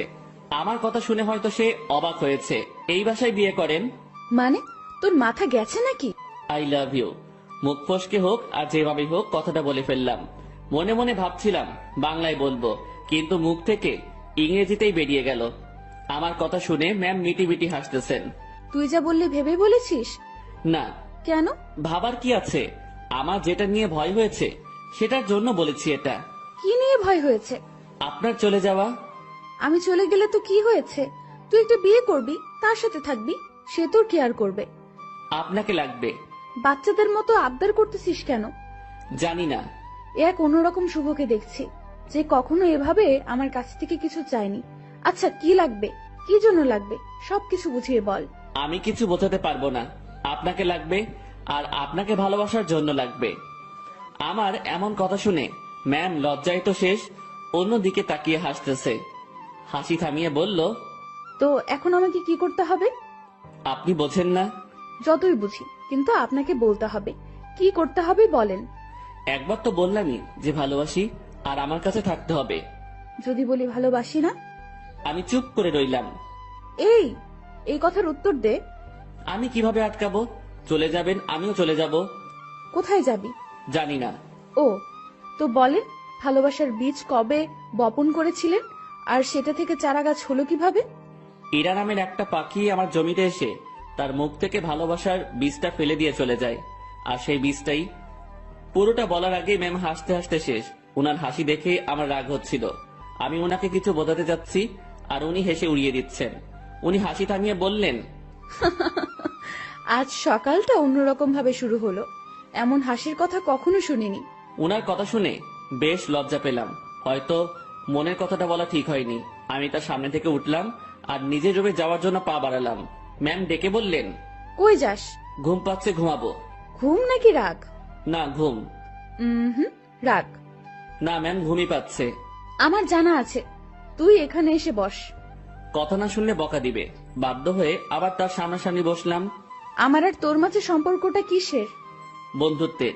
তো আমি কি বন্ধুর কথা শুনে হাসতেও পারবো না? পারবেন। আর হাসলেন তো? কথার মাঝে এমন রাগ সুর ভাসতেছে। না, রাগ করিনি। আচ্ছা ভেবে দেখ তো, তুই যে আমাকে ভালোবাসার কথা বললি, সেটা নিয়ে আমি কি কোনো উপহাস করেছি? তোর কথা শুনে হাসি পাচ্ছিল, তাই একটু হাসলাম। আর আমাকে যেটা বললি সেটার উত্তর না নিয়ে কই যাস? হ্যাঁ, আমি ভুলে বলে ফেলেছি, সরি। লাথি খাবি কুত্তা। ভালোবাসি বল। আপনি হাসবেন তাই বলবো না। আমার ভালোবাসার দাম আছে। ওরে বাবা, একটু হাসছি তাই কত রাগ? তো শুনি, আপনার ভালোবাসার দাম কত? সেটা আপনার না জানলেও হবে। আপনি বই পড়েন। আমি গেলাম। আমি চলে যাচ্ছিলাম, উনি আমার হাত ধরে ফেললেন। কেমন কান্না কান্না কণ্ঠে বললেন, ওই পাগল, আমি তোমার ভালোবাসা নিয়ে উপহাস করিনি তো। আপনি যে হাসলেন। না পাগল। ইরা আমাকে জড়িয়ে ধরে কান্না শুরু করলো, আর অভিমানী কণ্ঠে বলল, প্রত্যেকটা গল্পে আমি তোমাকে প্রপোজ করি, তুমি কি করো? তুমি চুপ থাকো, তোমার জন্য ওয়েট করতে হয় আমার। এই গল্পেও তুমি অনেকটা লেট করেছো। আমার কি অপেক্ষা করে থাকতে কষ্ট হয় না? তুমি আমার জন্য কিছুই করো না, আর করতেও হবে না। শুধু ভালোবাসলেই চলবে। আর হ্যাঁ, রাগ দেখাও কেন আমাকে? রাগ শুধু তোমারই আছে, আমার নেই। আর কখনো যদি তোমার কথায় রাগের সুর পাই, তো তখনই ব্রেকআপ। উনি যা বললেন তাতে মুখের কথা কেড়ে নেওয়ার মতো। আচ্ছা, আমি বাবাকে তোর কথা একবার সিরিয়াসলি বলবো। না, কেন? উনি যদি মানা করে, আর আপনাকে যদি সরিয়ে বা আমাকে যদি। বন্ধুত্বের উপর বিশ্বাস রাখ। ইরা আমাকে ছেড়ে দিল, সেও বেশ চিন্তিত, সাথে আমিও। আমি ওই পরিস্থিতির সময় শুধু তার কথাই ভাবছিলাম, অন্য কোনো কিছুই মাথায় আসছিল না। দুপুরে ইরাকে দেখতে আসলো, দেখে চলে গেল। হয়তো তারা পছন্দ করেছে। পছন্দ না করে উপায় নেই। রুমে বসে হতাশ হওয়া ছাড়া আমার কোনো উপায় ছিল না। ইরা সেই যে বেরিয়ে গেছে, আর রুমে আসার নাম নেই। আমিও বাইরে যাওয়ার সাহস পাচ্ছি না। দুপুরে শুধু বাড়ির কাজের মেয়েটা খাবার দিয়ে চলে যায়। আমার এমন অবস্থা মনে হচ্ছে কোনো কারাগারে আছি। বাইরে বেরোনোর কোনো পথ নেই। সন্ধ্যায় ইরা রুমে আসলো। উনি আসতে না আসতেই আমিও তার রুমে গেলাম। আর গিয়ে যা শুনলাম সেটা আমি কখনোই ভাবিনি। উনি বলতে শুরু করলেন, বাবার ছোটবেলার বন্ধুর সাথে আমার বিয়ে ঠিক করেছে। ওনারা আমাকে দেখে পছন্দ করেছে, আজ ওনাদের যে হাসি মুখ দেখলাম সেটা আমি ভাঙতে পারবো না। কথাটা শুনে বুকের ভেতরটা কেমন যেন আটকে গেল। মনে হলো বুকে পাথরের ভর করছে। শুনেছি বুক ভার হলে চোখে পানি চলে আসে। আমি কোন রকম চোখের পানি সামলিয়ে বললাম, সমস্যা নেই, আপনি যেটা করেন। তুই আমার উপর রাগ করলি তাই না? আরে না, আপনার সিদ্ধান্তে আমি খুব খুশি। পরিবারের কথা চিন্তা করে সব করতে হয়। তোমার কথায় কান্নার আওয়াজ পাচ্ছি। আরে না, কি যে বলেন, কান্না করব কেন? আমি রাজি হওয়াতে আমার বাবা যে খুশি হয়েছে সেটা আমি তার চোখ মুখ দেখেই বুঝেছি। আচ্ছা আপনি করেন, আপনি রেস্ট নেন, আমি আমার রুমে যাই। ইরা কিছু বলল না, চুপ করে বসে থাকলো। হয়তো আমার কথাও সে ভাবছে। আমি রুমে এসে আর কি করব? ছেলেদের তো আওয়াজ করে কান্না করতে নেই, লোকে খারাপ বলবে। রুমের মধ্যে কিছুক্ষণ থাকলাম, ভালো লাগলো না। বাসার ছাদের দিকে রওনা দিলাম। আমি কখনো যাইনি এ বাসার ছাদে, এই প্রথম যাচ্ছি। ছাদে পৌঁছে এক করে চুপটি করে দাঁড়িয়ে আছি। ভাবছি ম্যামের কাছ থেকে বিদায় নিয়ে চলে যাব, কারণ এ কষ্ট সহ্য করার মতো না, আমি সহ্য করতে পারছি না। হঠাৎ ছাদে কারো উপস্থিতি টের পেলাম। একটা লোক আমার দিকে এগিয়ে আসছে। কাছে আসতেই তার ফেস দেখে বুঝলাম এটা ইরার কাকা। এই শীতে এত রাতে ছাদে কি করিস? না মানে এমনি বাতাস খেতে আসছিলাম একটু। কি, এই শীতে বাতাস? রুমে বসে ভালো লাগছিল না, তাই আর কি। বেশ চালাক তুই। ভাবছি কি চালাকি করলাম। আমার কথা সোজা উত্তর দিবি। জি স্যার। ইরাকে ভালোবাসিস? কি বলবো বা কি বলা উচিত? সত্যিটা কি বলবো? আবার আমার কোনো বিপদ আসবে না তো? সত্যিটাই বলবো, যা হবার হবে। ভালোবাসি। এই জন্যই তোকে চালাক বলছি। তো কতদিন হলো তোদের রিলেশনের? কয়েক ঘন্টা। মানে? আজ সকালে উনাকে ভালোবাসার কথা বলেছি। তো সে কি বলছে? প্রথমে হ্যাঁ বলেছিল, তারপর? ছেলেপক্ষ দেখে যাওয়ার পর আমাকে মানা করে দেয়। কেন? উনি এই বিয়েতে রাজি হওয়ায় আপনারা বাসার সবাই খুশি হয়েছেন অনেক। আপনাদের হাসি মুখ দেখে এসে উনি আমাকে মানা করে। বাহ, তুই তো বেশ সাহস নিয়ে আমার সাথে কথা বলছিস। ভয় করছে না তোর? আপনি তো সত্যিটা বলতে বললেন। তো তুই এখন কি করবি? চলে যেতে হবে এখান থেকে। রাতেই? না, সকালে ওনার দেখা করে চলে যাব। বাহ, তো দেবদাস হয়ে কোথায় ঘুরে বেড়াবি? আমি চুপ হয়ে গেলাম। উনি মজা নিচ্ছেন বোঝাই যাচ্ছিল। চুপ হয়ে গেলি কেন বল? জি স্যার, কিছু না, আমি আসলে ভুল করেছি, মাফ করে দিন। আমি কাল সকালে চলে যাব। যা রুমে যা। জি। এই শোন। বলেন। স্মোক করিস? জি না। বাসা কোথায় তোর? রাজশাহী। সমস্যা? জি স্যার, বুঝলাম না। কিছু না, সকাল সকাল চলে যাস। নেক্সট টাইম আমার সামনে পড়লে সমস্যা হবে তোর। আমার সামনে যেন না দেখি। জি স্যার, আর দেখবেন না আমাকে। রুমে আসলাম, তার সাথে কথা বলতে ভয় তো করছিলই না, মনে হচ্ছিল আরো কিছু সময় কথা বলি। তারপর ভাবলাম আমার সাথে তার যে কথাটা হয়েছে এটা ম্যামকে জানানো দরকার। চলে গেলাম তার কাছে, যেসব কথা হয়েছে সব বলে আবার নিজের রুমে আসলাম। কিছু সময় পর মনে হলো আসল কথাটা, মানে আমি যে কাল চলে যাব এটা বলাই হয়নি। আবার ঢুকলাম তার রুমে, আর ঢুকতেই চোখ কোনো কিছুতে আটকে গেল। উনি ড্রেস চেঞ্জ করছিলেন। যা দেখার আমার চোখ দেখে ফেলেছে, আমার কোনো দোষ নেই। আমি নিজেই অন্যদিকে ঘুরে রুমে চলে আসবো, তখনই উনি বললেন, এই দাঁড়া। ম্যাম আমি কিছু দেখিনি। কিছু দেখা না দেখার কথা আমি বলিনি। কি বলতে আসছিলি সেটা বল। আমি কাল সকালে চলে যাচ্ছি। আরে, অন্যদিকে ঘুরে আছিস কেন? আমার শরীরে পোশাক আছে, এখন এইদিকে তাকা। ঘুরে তার দিকে তাকালাম, এখন সব ঠিকঠাক আছে। কি যেন বলতেছিলি? এত জায়গা থাকতে রুমে ড্রেস চেঞ্জ করতে হবে কেন? এইটা বলতে আসছিলি? না। তুই বলবি নাকি মায়ের শুরু করব? বলছি আমি কাল সকালে চলে যাচ্ছি। কোথায়? আমার গ্রামের বাড়ি। কেন? আমি এখানে থাকতে পারছি না, দম বন্ধ হয়ে আসছে।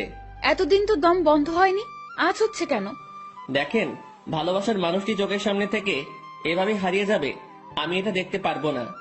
তুই যদি যাস ব্রেকআপ করে তারপর চলে যাবি। ঠিক আছে, ব্রেকআপ। যা বলার বলে এসে কম্বল মুড়ি দিয়ে শুয়ে পড়লাম। ওনার কথা ভাবতে ভাবতে চোখের পাতাটা বন্ধ হয়ে গেল। রাত তখন কত হয়েছে আমি জানি না। আমার কম্বলের নিচে কাউকে অনুভব করলাম। কেউ একজন এখানে এসে শুয়ে আছে। নিজের ঘুম ভাঙাতে চোখ খুললাম। কম্বলটা মাথার উপর থেকে সরিয়ে দেখি ইরা আমার পাশে শুয়ে আছে। আমি উঠে বসাতে ফেল করে আমার দিকে তাকিয়ে আছে। উনাকে দেখে অবাক হয়ে যাই আমি। কয়েকদিন পরে যার বিয়ে, সে আমার রুমে আমার সাথে একই বিছানায় এসে শুয়ে আছে। এর মতলবটা কি? যেমন ছিলি তেমন করে শুয়ে থাক। আপনি এখানে কি করেন? দেখছিস না শুয়ে আছি? আপনার রুমে যান। এখানে কি? এটাও আমার রুম। এভাবে এত কাছে আসা ঠিক না। কোনটা ঠিক তোকে বলতে বলছি আমি? যেমনটা ঘুমিয়েছিলি তেমনটাই ঘুমিয়ে থাক। শোনেন, আপনি আমাকে কিছু বলতে দিল না।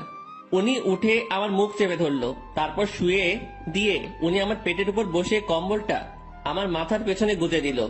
তারপর তার ফোনের লাইট অন করে সাইডে রাখলো। ম্যাম তার পা দুটো ভাঁজ করে ভালোভাবে আমার পেটের উপর বসলো, তারপর তার হাত দুটো গালে রাখলো। বাইরে থেকে এই অবস্থা দেখে মনে হবে একটা ত্রিভুজের মতো, ভেতরে আলো থাকায় ছোট্ট একটা 3 কোণা ঘরের মতোই লাগছিল। তারপর তোর সাহস কি করে হয় আমার সাথে ব্রেকআপ করার? আমি চুপ। শুভ, উত্তর দে, না হলে তোর খবর আছে। আপনার যাতে ভালো হয় সেই জন্যই করেছি। তুই ব্রেকআপ করার কে? করলে আমি করব। আমি করতে পারি না। তুই কেন করবি? ভালো তো আমি বাসি, ব্রেকআপ আমি করব। আর আমি কি ভালোবাসি না? আমার থেকে কম, সো তোর ব্রেকআপের কোনো দাম নাই। আচ্ছা, আপনি পেটের উপর থেকে নামেন, ব্যথা করতেছে। করলে করুক, আমি কি করব? আপনি যা করছেন সেটা ঠিক না। কি করতেছি আমি? এই যে এইভাবে বসে আছেন, আবার তোকে জ্ঞান দিতে বলেছি আমি। জি না। এরপর ইরা তার হাত দিয়ে আমার ঠোঁট স্পর্শ করা শুরু করলো, নাকে চোখে হাত বুলিয়ে দিল। আমি যে বসে আছি তাতে কি তোর বেশি কষ্ট হচ্ছে? না, কিন্তু এইরকম ভাবে হাত দিচ্ছেন এটা ভালো লাগছে না। I love you. নতুন বরকে বইলেন, কথাটা বলার সাথে সাথে গালে চর বসিয়ে দিল। আই লাভ ইউ টু বল, নয়তো আরো মারবো। টুট টুট টুট। কিসের টু টু? পুরোটা বল। ভালোবাসি আমিও। ওয়াও, খুব বলেছেন। চলো এখন রোম্যান্স করি। ম্যাম ওয়েট, কিসের রোম্যান্স? আমি তো আপনার বর না, এগুলো ঠিক হবে না। আপনি আপনার রুমে যান। আহারে, আমি তো রোম্যান্স করবই, সে বিয়ে হোক আর না হোক। ম্যাম কি? ছেড়ে দেন না।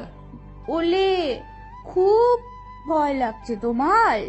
ইরা বসা থেকে এবার আমার পুরো শরীরের উপর শুয়ে পড়লো। ভয়ে বুকের মধ্যে দুরুম দারুম শব্দ হচ্ছে।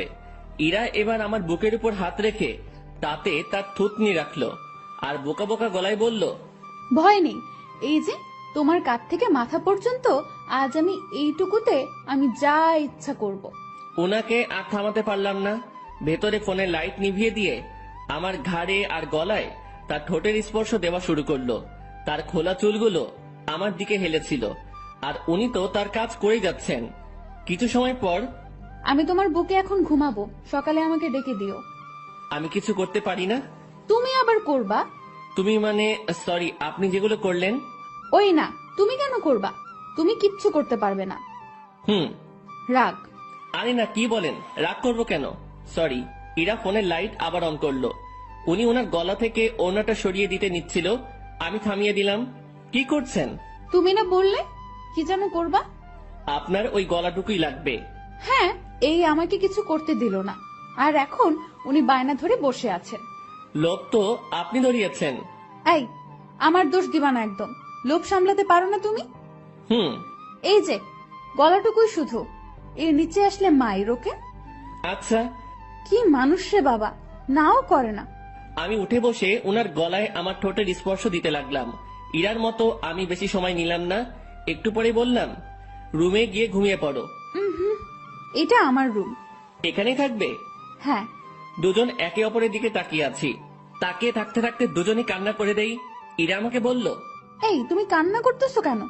এভাবে কখনো তো পাবো না। ধুর, পাগলকে বলে পাবে না। তুমি তো চলেই যাবে। আমি থাকার চেষ্টা করব। আর তুমি কান্না করতেছো কেন? বলা যাবে না। বলো না। পাগলটাকে অনেক ভালোবেসে ফেলেছি। ইরার আমার কপালের সাথে তার কপাল ঠেকালো। ওর চোখের পানি আমার মুখের উপর পড়ছে। অনেক কান্না হয়েছে, থামো। এখানে থাকবো, না করো না প্লিজ। আচ্ছা থাকো। তোমার বুকের উপর ঘুমাবো। হুম। রাগ করবে না তো? না। ইরা আমার গালের সাথে গাল লাগিয়ে শুয়ে পড়লো। দুজন ভোরে উঠবো, উঠে হাঁটতে বের হব। হ্যাঁ, তোমার কাকা আমাকে চলে যেতে বলেছে সকালে। ওনার সাথেই বের হব। কি? তোমাকে কিছু ভাবতে হবে না। উনি আমাকে দেখলে গুলি করবে। আমি যদি বলি জামাই বলে ডাকবে। মানে? তুমি যে বললা ওনার সাথে কথা বলছো, হুম। উনি আবার আমাকে কল করেছিল। আমি সব সত্যিই বলেছি। তারপর উনি কি বললো জানো? কি বলল? আমাদের বিয়ের দায়িত্ব উনি নিয়েছেন, সব উনি সামলাবেন। উনি তোমাকে অনেক পছন্দ করেছেন। কি জন্য? সেটা আমি কিভাবে বলবো? সত্যি কথা বলেছো, তাই মনে হয় ভালো লেগেছে তার। ও, আর কোনো কথা না, এবার শুধু ঘুম হবে, ঘুম ঘুম আর ঘুম হবে। চোখ বন্ধ করো পাগল। দুজনেই ঘুমিয়ে গেলাম। পরদিন ভোরে ইরা আমাকে ডেকে তুললো। তারপর হাঁটতে বের হলাম। পথে সত্যি সত্যি ইরার কাকার সাথে দেখা হলো। উনি আমাদেরকে দেখে মুচকি হাসলেন, কিন্তু কিছু বললেন না। এই চলো জগিং করি, ভুঁড়ি হতে দেওয়া যাবে না। ভুঁড়িওয়ালা বর আমার পছন্দ না। ওনার কথা শুনে মুচকি হাসা ছাড়া উপায় নেই। সকালে সব কাজ শেষে অফিসে আসলাম দুজন। অফিসের কেউ এ ব্যাপারে কিছু জানে না, তাই কোনো সমালোচনাও হয়নি। এসব বিষয় জানলে কেউ না কেউ আমাকে জিজ্ঞাসা করতই। দুপুরের পর এক শার্ট প্যান্ট কোট পরা ভদ্রলোক ইরা রুমে ঢুকলো। লোকটিকে দেখে কেমন যেন সন্দেহ হচ্ছিল আমার। কিছু সময় পর ইরা আমাকে ডাকলো। যাক, সন্দেহ এবার দূর হবে। রুমে ঢুকে দেখি ম্যাম বেশ রাগান্বিত। জি ম্যাম, বলেন। এই যে, এটাই আমার পাগল, দেখে নিন। আমি মনে মনে ভাবছি, হ্যাঁ, ম্যামের লাজ লজ্জা কিচ্ছু নেই, এইভাবে কেউ পরিচয় করিয়ে দেয়? তো কিছু বলবেন আর? এরকম একটা ছেলেকে আপনার পছন্দ? ওর কিছু আছে? দেখতে তো কেমন জানি লাগে। ওই আমার পাগলের মধ্যে কি আছে না আছে আমি জানি, আপনাকে বুঝতে হবে না। আপনি আসতে পারেন। ভেবে দেখেন, এর সাথে থাকলে আপনার জীবন নষ্ট হতে পারে।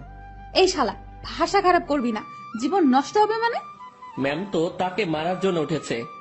এতক্ষণে বুঝলাম এই লোকটাই ম্যামকে দেখতে আসছিল। ম্যাম যেভাবে মারার জন্য দাঁড়িয়েছে, লোকটি ভয়ে চেয়ার উল্টে পড়ে যায়। ম্যামকে থামিয়ে আমি উনাকে টেনে তুললাম। দেখছিস আমার পাগলের মধ্যে কি আছে? সে চলে গেল। ম্যাম, এইভাবে কেউ ভয় দেখায়? আরে ভাই বলিস না, মাথাটাই খারাপ করে দিছে। আমি কত বুঝালাম, বুঝলোই না। আমি বাইরে চলে আসছি। ম্যাম তখন পেছন থেকে ডাকলো। ওই আমার পাগল। জি ম্যাম, বলেন। উনি মুচকি হেসে বললেন, কিছু ফাইল কপি করতে হবে, একটু সাহায্য করবেন? আমি করে দিচ্ছি। আরে আমার রুমের মেশিনে কালি নেই, তুমি ম্যানেজারের রুম থেকে বের করে নিয়ে আসো। আচ্ছা। ইরা ফাইলগুলো আমার হাতে দিল। উনিও ফাইলটা ধরে আছেন, আমিও এক পাশে ধরে আছি। উনি ছাড়ছেন না। রাগ করলে নাকি আবার? ছি, না ম্যাম, রাগ করবো কেন? এই যে কাজ করাচ্ছি। এটা তো আমারই কাজ। তোমাকে দিয়ে কাজ করাতে ইচ্ছে করে না গো। আমার কাজ করতে ইচ্ছে করে। স্যার যান, এখন এগুলো কপি করে নিয়ে আসেন। আর হ্যাঁ, আজ বাসায় ফিরতে রাত হবে, সন্ধ্যায় বাইরে গিয়ে খেয়ে এসে আবার কাজ শুরু করব, ঠিক আছে? আচ্ছা ঠিক আছে, সন্ধ্যায় দুজন বাইরে গিয়ে খেয়ে আসি, তারপর আবার কাজ শুরু। বিকেল থেকেই আমি ম্যামের রুমে বসে ওনার কাজ দেখছি মনোযোগ দিয়ে। মাঝে মাঝে কথা হচ্ছে। কাজ শেষের দিকে ম্যাম তখন বলল, আজ কি করব জানো? কি করবেন? এই যে তুমি করে বলো। কি করবা? এক জগ চা বানিয়ে দুজন রাত 10টার পর ছাদে যাব। কেন? গল্প করব। এই ঠান্ডায় ছাদে? রুমেই তো ভালো। আরে না, ছাদে আগুনের ব্যবস্থা করব। তুমি আমি পাশাপাশি বসে চা পান করব আর গল্প করব। আর স্যার, মানে আপনার বাবা যদি দেখে? ও পাগল রে পাগল, কাকা তো বাবাকে সব বলে দিয়েছে। বাবা আবার তার বন্ধুকে মানা করে দিয়েছে। আর সেই জন্যই ছেলেটি আমার কাছে আসছে রিকোয়েস্ট করার জন্য, যাতে আমি মানা না করি। তারপর তোমার কথা বললাম, তোমাকে দেখালাম। ও, এই ব্যাপার? জি, এখন বাসায় সব চলবে। সব চলবে মানে? বাসায় চলো, বাসায় গিয়ে বুঝাবো নি, ঠিক আছে পাগল? কাজ শেষে আমরা বাসায় আসলাম। প্রতিদিনের মতো আজ আমাকে আর একা খেতে হলো না, সবার সাথে বসে খাচ্ছি। বেশ ভয় নিয়েই টেবিলে বসে আছি। ধীরে ধীরে সবার সাথে পরিচিতি হলাম। খাওয়া শেষে ইরার বাবা আমাকে ডেকে বাইরে নিয়ে গেলেন। দেখো, বাসার সবাই তোমাকে মেনে নিচ্ছে, শুধু আমি বাদে। এর পেছনে কারণও আছে। তুমি সামান্য একটা মানুষ, কত বড় ফ্যামিলির দিকে হাত বাড়িয়েছো, সেটা খেয়াল করেছো? ধরো কাল তোমাদের বিয়ে দিয়ে দিলাম, তারপর আমার মেয়েকে নিয়ে উঠাবে কোথায়? স্যার, বেয়াদবি মনে না নিলে একটা কথা বলি। বলো। আপনার মেয়ে বলেছে ও কাজ করে খাওয়াবে কিছুদিন। এর মাঝে আমিও কিছু একটা করে ফেলতে পারবো ওর সাহায্যে। আমরা এমনটাই ভেবেছি। ও, বউয়ের হাতের কামাই খাবে? না, বন্ধুর হাতের কামাই খাবো। মুখের উপর কথা বলছো। আমি তো বলেই নিলাম, কিছু মনে করবেন না। ওকে, 2 দিন পর তোমাদের বিয়ে। সমাজের নিয়ম অনুযায়ী আমার মেয়েকে নিয়ে বাসা থেকে বেরিয়ে যাবে। কোথায় যাবে সেটা আমি জানি না, ওকে? জি স্যার। কথাটা ইরাকেও জানিয়ে দিও। জি। ইরার বাবা আমাদের উপর বেশ রেগে আছেন। রাগাটাই স্বাভাবিক, যা কাজ করেছি। বাইরে দেরি না করে ইরার কাছে গেলাম, গিয়ে কথাগুলো বললাম। এত তাড়াতাড়ি বিয়ে? ভাবলাম মাসখানেক একটু প্রেম টেম করবো, এখানে ওখানে ঘুরতে যাব, সেগুলো মনে হয় আর হবেই না। বিয়ের জন্য প্রস্তুতি নিতে হবে। হ্যাঁ, আগে তো বাসা ঠিক করতে হবে। তুই বেটা এত টেনশন নিতেছিস কেন? তুই বাবাকে বলেছিস বন্ধুকে বিয়ে করতেছিস, তাই না? হুম। তো তোর বন্ধু থাকতে এত টেনশন কেন? শোন, আমি একটা ফ্ল্যাট কালকের মধ্যে কিনে নেব। আর হ্যাঁ, সংসার করতে অনেক কিছুর প্রয়োজন, সেগুলোও কিনতে হবে। হুম। বিয়ের পর সংসারে তুমি আমি 50-50 খরচ দিব। আমি এত টাকা কই পাবো? ও হ্যাঁ, তাও তো একটা কথা। আচ্ছা শোন, উপায় একটা বের করেছি। আমি দিব 80%, আর তুই 20%, আর ভালোবাসা দিবি তুই 99%, আর আমি 1%। কি? না, আপনি আমাকে ভালোবাসবেন না। যদি সংসারে 50-50 খরচ দিতে পারেন, ভালোবাসাটাও তেমনই ভাগ হবে। এটা কোনো কথা? তো নিজেদের মধ্যে রাজনীতি করাটা কি ঠিক? দেখ, আন্দোলন করতে থাক, কাজ হয় কিনা। মনটা একটু নরম করেন। আপনি যদি আমাকে 100% ভালোবাসা দেন, তো ভালোবাসার পিপাসায় আমি তো মারা যাব। ওই মুখে ওসব মারা যাওয়ার কথা আনবি না। জি ম্যাম। যা রুমে গিয়ে ফ্রেশ হয়ে নে। আচ্ছা। ফ্রেশ হয়ে দরজা লাগিয়ে দিলাম, কারণ দরজা খোলা থাকলে আজ আর ঘুমাতে দিবে না। ঘুম প্রায় চলেই আসছে, সেই সময় ডাকাডাকি শুরু করলো। মুখে বিরক্তি নিয়ে দরজা খুললাম। ওই এখনই ঘুমাচ্ছিস কেন? চা রেডি, চল ছাদে যাব। ওকে চলেন। ঘুমের 12টা বেজে গেল। দুজনে গিয়ে ছাদের মাঝখানে কিছু কাঠখড়ি দিয়ে আগুন জ্বালিয়ে নিলাম। ওনার সব কথা শুনতে হচ্ছে। এদিকে আমার নাজেহাল অবস্থা। নিচে থেকে উপরে এতগুলো কাঠখড়ি আনা, তাও আবার চোখে ঘুম নিয়ে প্রচন্ড রকমের বিরক্ত লাগছিল। আমি আর ইরা আগুনের খুব কাছাকাছি বসলাম। সে আমার শরীর ঘেঁষে বসলো। সে জগ থেকে একটা কাপে চা ঢাললো, তারপর কাপটা আমার হাতে দিয়ে বলল, আগে তুমি খাও, এই পুরোটা না, কিন্তু জাস্ট এক চুমুক, তারপর আমি, তারপর আবার তুমি খাবে। ইরা কথাটা বলে আমার হাতের মধ্যে দিয়ে হাত দিয়ে জড়িয়ে নিল। আমি এক চুমুক খেলাম, আর তারপর উনার মুখে ধরলাম। আমি যে জায়গাটায় ঠোঁট লাগিয়েছিলাম, ঠিক সেখানে সে ঠোঁট লাগিয়ে চা খেলো। খাওয়া শেষে ইরা আমার কাঁধে মাথা রাখলো। ওই একটা গল্প বলো। রুমে গিয়ে বলবো নি? জি না শুভ সাহেব, এখানে বলেন। কি বলবো মাথায় আসছে না। আনরোম্যান্টিক একটা বর। তোমার কিছু বলতে হবে না, আমিই বলছি শোনো। গান বলবো, ভালোভাবে শুনবা। বলো।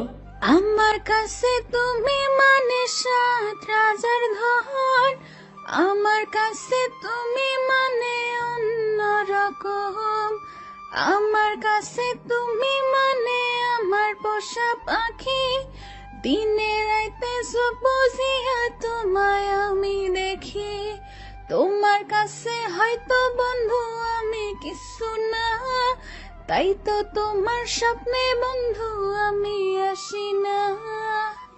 এই ওয়েট ওয়েট, আমি ইরাকে গানের মাঝে থামিয়ে দিলাম। কি হয়েছে, থামালে কেন? তুমি আমার স্বপ্নে আসো তো? আরে গাধা, এটা গানের লাইনে আছে, তাই বলছি। আমি তো জানি তুমি আমাকে কেমন ভালোবাসো। তুমি গানটা পারো? ও দারুণ, তাহলে চলো একসাথে গাই। তারপর থেকে শুরু করলাম। আমি মানে তুমি, আর তুমি মানে আমি। আমার কাছে আমার চেয়ে বন্ধু তুমি দামি। গলা ফাটিয়ে দুজন গান করলাম। আমাদের আওয়াজ শুনে ছাদে ছোট বড় সবাই এসে হাজির। আমরা সবাই গোল হয়ে বসলাম। আগুনটাও বড় করা হলো। তারপর সবাই মিলে আবার গান ধরলাম। রাতটা যে এমন হবে কখনো কল্পনাও করিনি। বাসার সবাই এসেছে, শুধু ইরার বাবা বাদে। আড্ডা শেষে রুমে আসলাম। ইরা তার রুমে গিয়ে ঘুমিয়েছে, আমি আমার রুমে শুয়ে পড়লাম। পরদিন সকালবেলা অফিসে গেলাম দুজন। আগের দিনের মতো ডিউটি করে রাতে বাসায় ফিরলাম। এখন আমি একা রুমে থাকি না, বাসার সবার সাথে আড্ডা দেই, কথা বলি। দিন দিন আনন্দগুলো বাড়ছিল। কথায় আছে, আনন্দ সুখ বেশি সময়ের জন্য নয়। সত্যি তাই। ইরার বাবা এসে আমাকে জানিয়ে দিয়ে গেলেন কাল আমাদের বিয়ে, আর কালকে আমাদের বাসা ছাড়তে হবে। আমি আর ইরা বসে বসে ভাবছি কি করা যায়। দোস্ত শোন, এভাবে লাভ নেই, ব্যাগ গুছিয়ে ফেল। তাহলে আমরা কাল চলে যাচ্ছি? হ, যাচ্ছি। অন্য কারোর সাথে বিয়ে হলে তো যেতেই হতো, তাই না? হুম। তো ব্যাপারটাকে স্বাভাবিক নেওয়ার দরকার না? হ্যাঁ, ঠিক বলেছেন। এখানে আমার সম্পত্তির দাবি নিয়ে থাকতে পারতাম, বাট ঠিক হবে না। ওসব ব্যাপার নিয়ে কথা না বলাই ভালো। ওনাদের ভালোবাসা নিয়েই আমরা বাসা থেকে চলে যাব, ওটাই আমাদের সম্পত্তি। হুম, তো যা, তোর ব্যাগ গুছিয়ে নে। রাতে ব্যাগপত্র গুছিয়ে নিলাম। সকালবেলা আমাদের বিয়ে হলো। আমার পক্ষ থেকে ইরার কাকা মুরব্বি হলেন।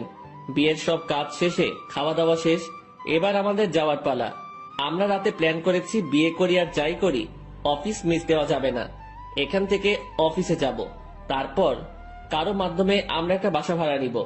রাতে আমাদের বাসা হবে। এরা সবার কাছ থেকে হাসি মুখে বিদায় নিচ্ছে। ওকে দেখে মনে হচ্ছে না একটু আগে ওর বিয়ে হয়েছে, আর পরিবার ছেড়ে আমার সাথে চলে যাচ্ছে।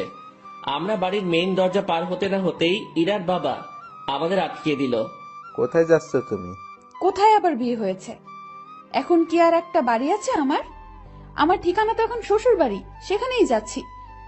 এই বাড়িটাই তো তোমার। যতই আমার হোক, আমি তো এখানে থাকবো না। তুমি আমার উপর রেগে আছো? না, রাখবো কেন? তো চলে যাচ্ছ কেন আমাদের ছাড়া? তুমি তো যেতে বলেছো। কোথাও যেতে হবে না, আমি শুধু তোমাদের ভালোবাসাটা পরীক্ষা করে দেখলাম। কথাটা বলা মাত্রই ইরা তার বাবাকে জড়িয়ে ধরে কান্না করলো। পরে আমরা দুজন জানতে পারলাম এটা তাদের একটা প্ল্যান ছিল। কান্নাকাটি শেষে আমরা আমাদের রুমে ফিরে আসলাম। তখনই অফিসে যেতে চাইছিলাম, সবাই ধরে আমাদেরকে উপরে পাঠিয়ে দিয়েছে। যাক, এখন থেকে আমি দুষ্টামি করতে পারবো। এবার ওনাকে একটু দেখিয়ে দেই আমি কি পারি। ইরা শাড়ি পরেছিল, আমি তার কাছে গিয়ে জড়িয়ে ধরে এক হাত তার পেটে রাখলাম। ওই, কি করিস তুই? কি করি মানে, বুঝছো না? তুই ছাড়। না, ছাড়বো না। আরে ভাই, এগুলো এখনই না, দেরি আছে। আমার কিছু কথা আছে। কোনগুলো? এখনই না। তুই যা করছিস। আমি তো কিছুই করছি না, বা করতে চাইছি না। তাহলে এখানে হাত দিয়েছিস কেন? এমনি। এমনি, তাই না? হুম। ইরাকে ছেড়ে দিলাম, ও বলতে শুরু করলো। স্যার, আমাদের বিয়ে হলো, এই শুকরিয়া আদায়ের জন্য দুইজন নফল নামাজ পড়ব। আচ্ছা। মন খারাপ হয়েছে? কই না। দেখতে পাচ্ছি। মনে মনে আমার সাথে ব্রেকআপ করলা নাকি? না, কি বলো? বুঝি বুঝি, আমি সবই বুঝি। ইরা আবার আমার কাছে আসলো। চোখ বন্ধ করো। আমি চোখ বন্ধ করলাম। যেখানে হাতটা দিয়েছিলে সেখানে হাতটা রাখো, তবে এদিক সেদিক নিয়ে যেও না যেন, কারণ বাকি জায়গায় তোমার স্পর্শগুলো আমি ভিন্নভাবে নিতে চাই। হুম, বুঝেছি। ঠোঁটে চুমু দেই। হুম, দাও। হুম, দিব না। কেন? পচা তুমি, তাই। আমি কি করলাম? আমাকে আমার বাবা মার কাছ থেকে চুরি করেছো। আচ্ছা, তাহলে তাদের জিনিস ফেরত দিয়ে আমি চলে যাই? এই না, কেন? কারণ আমি চোরের প্রেমে আহত। দুজন মুচকি হেসে একে অপরকে জড়িয়ে ধরলাম।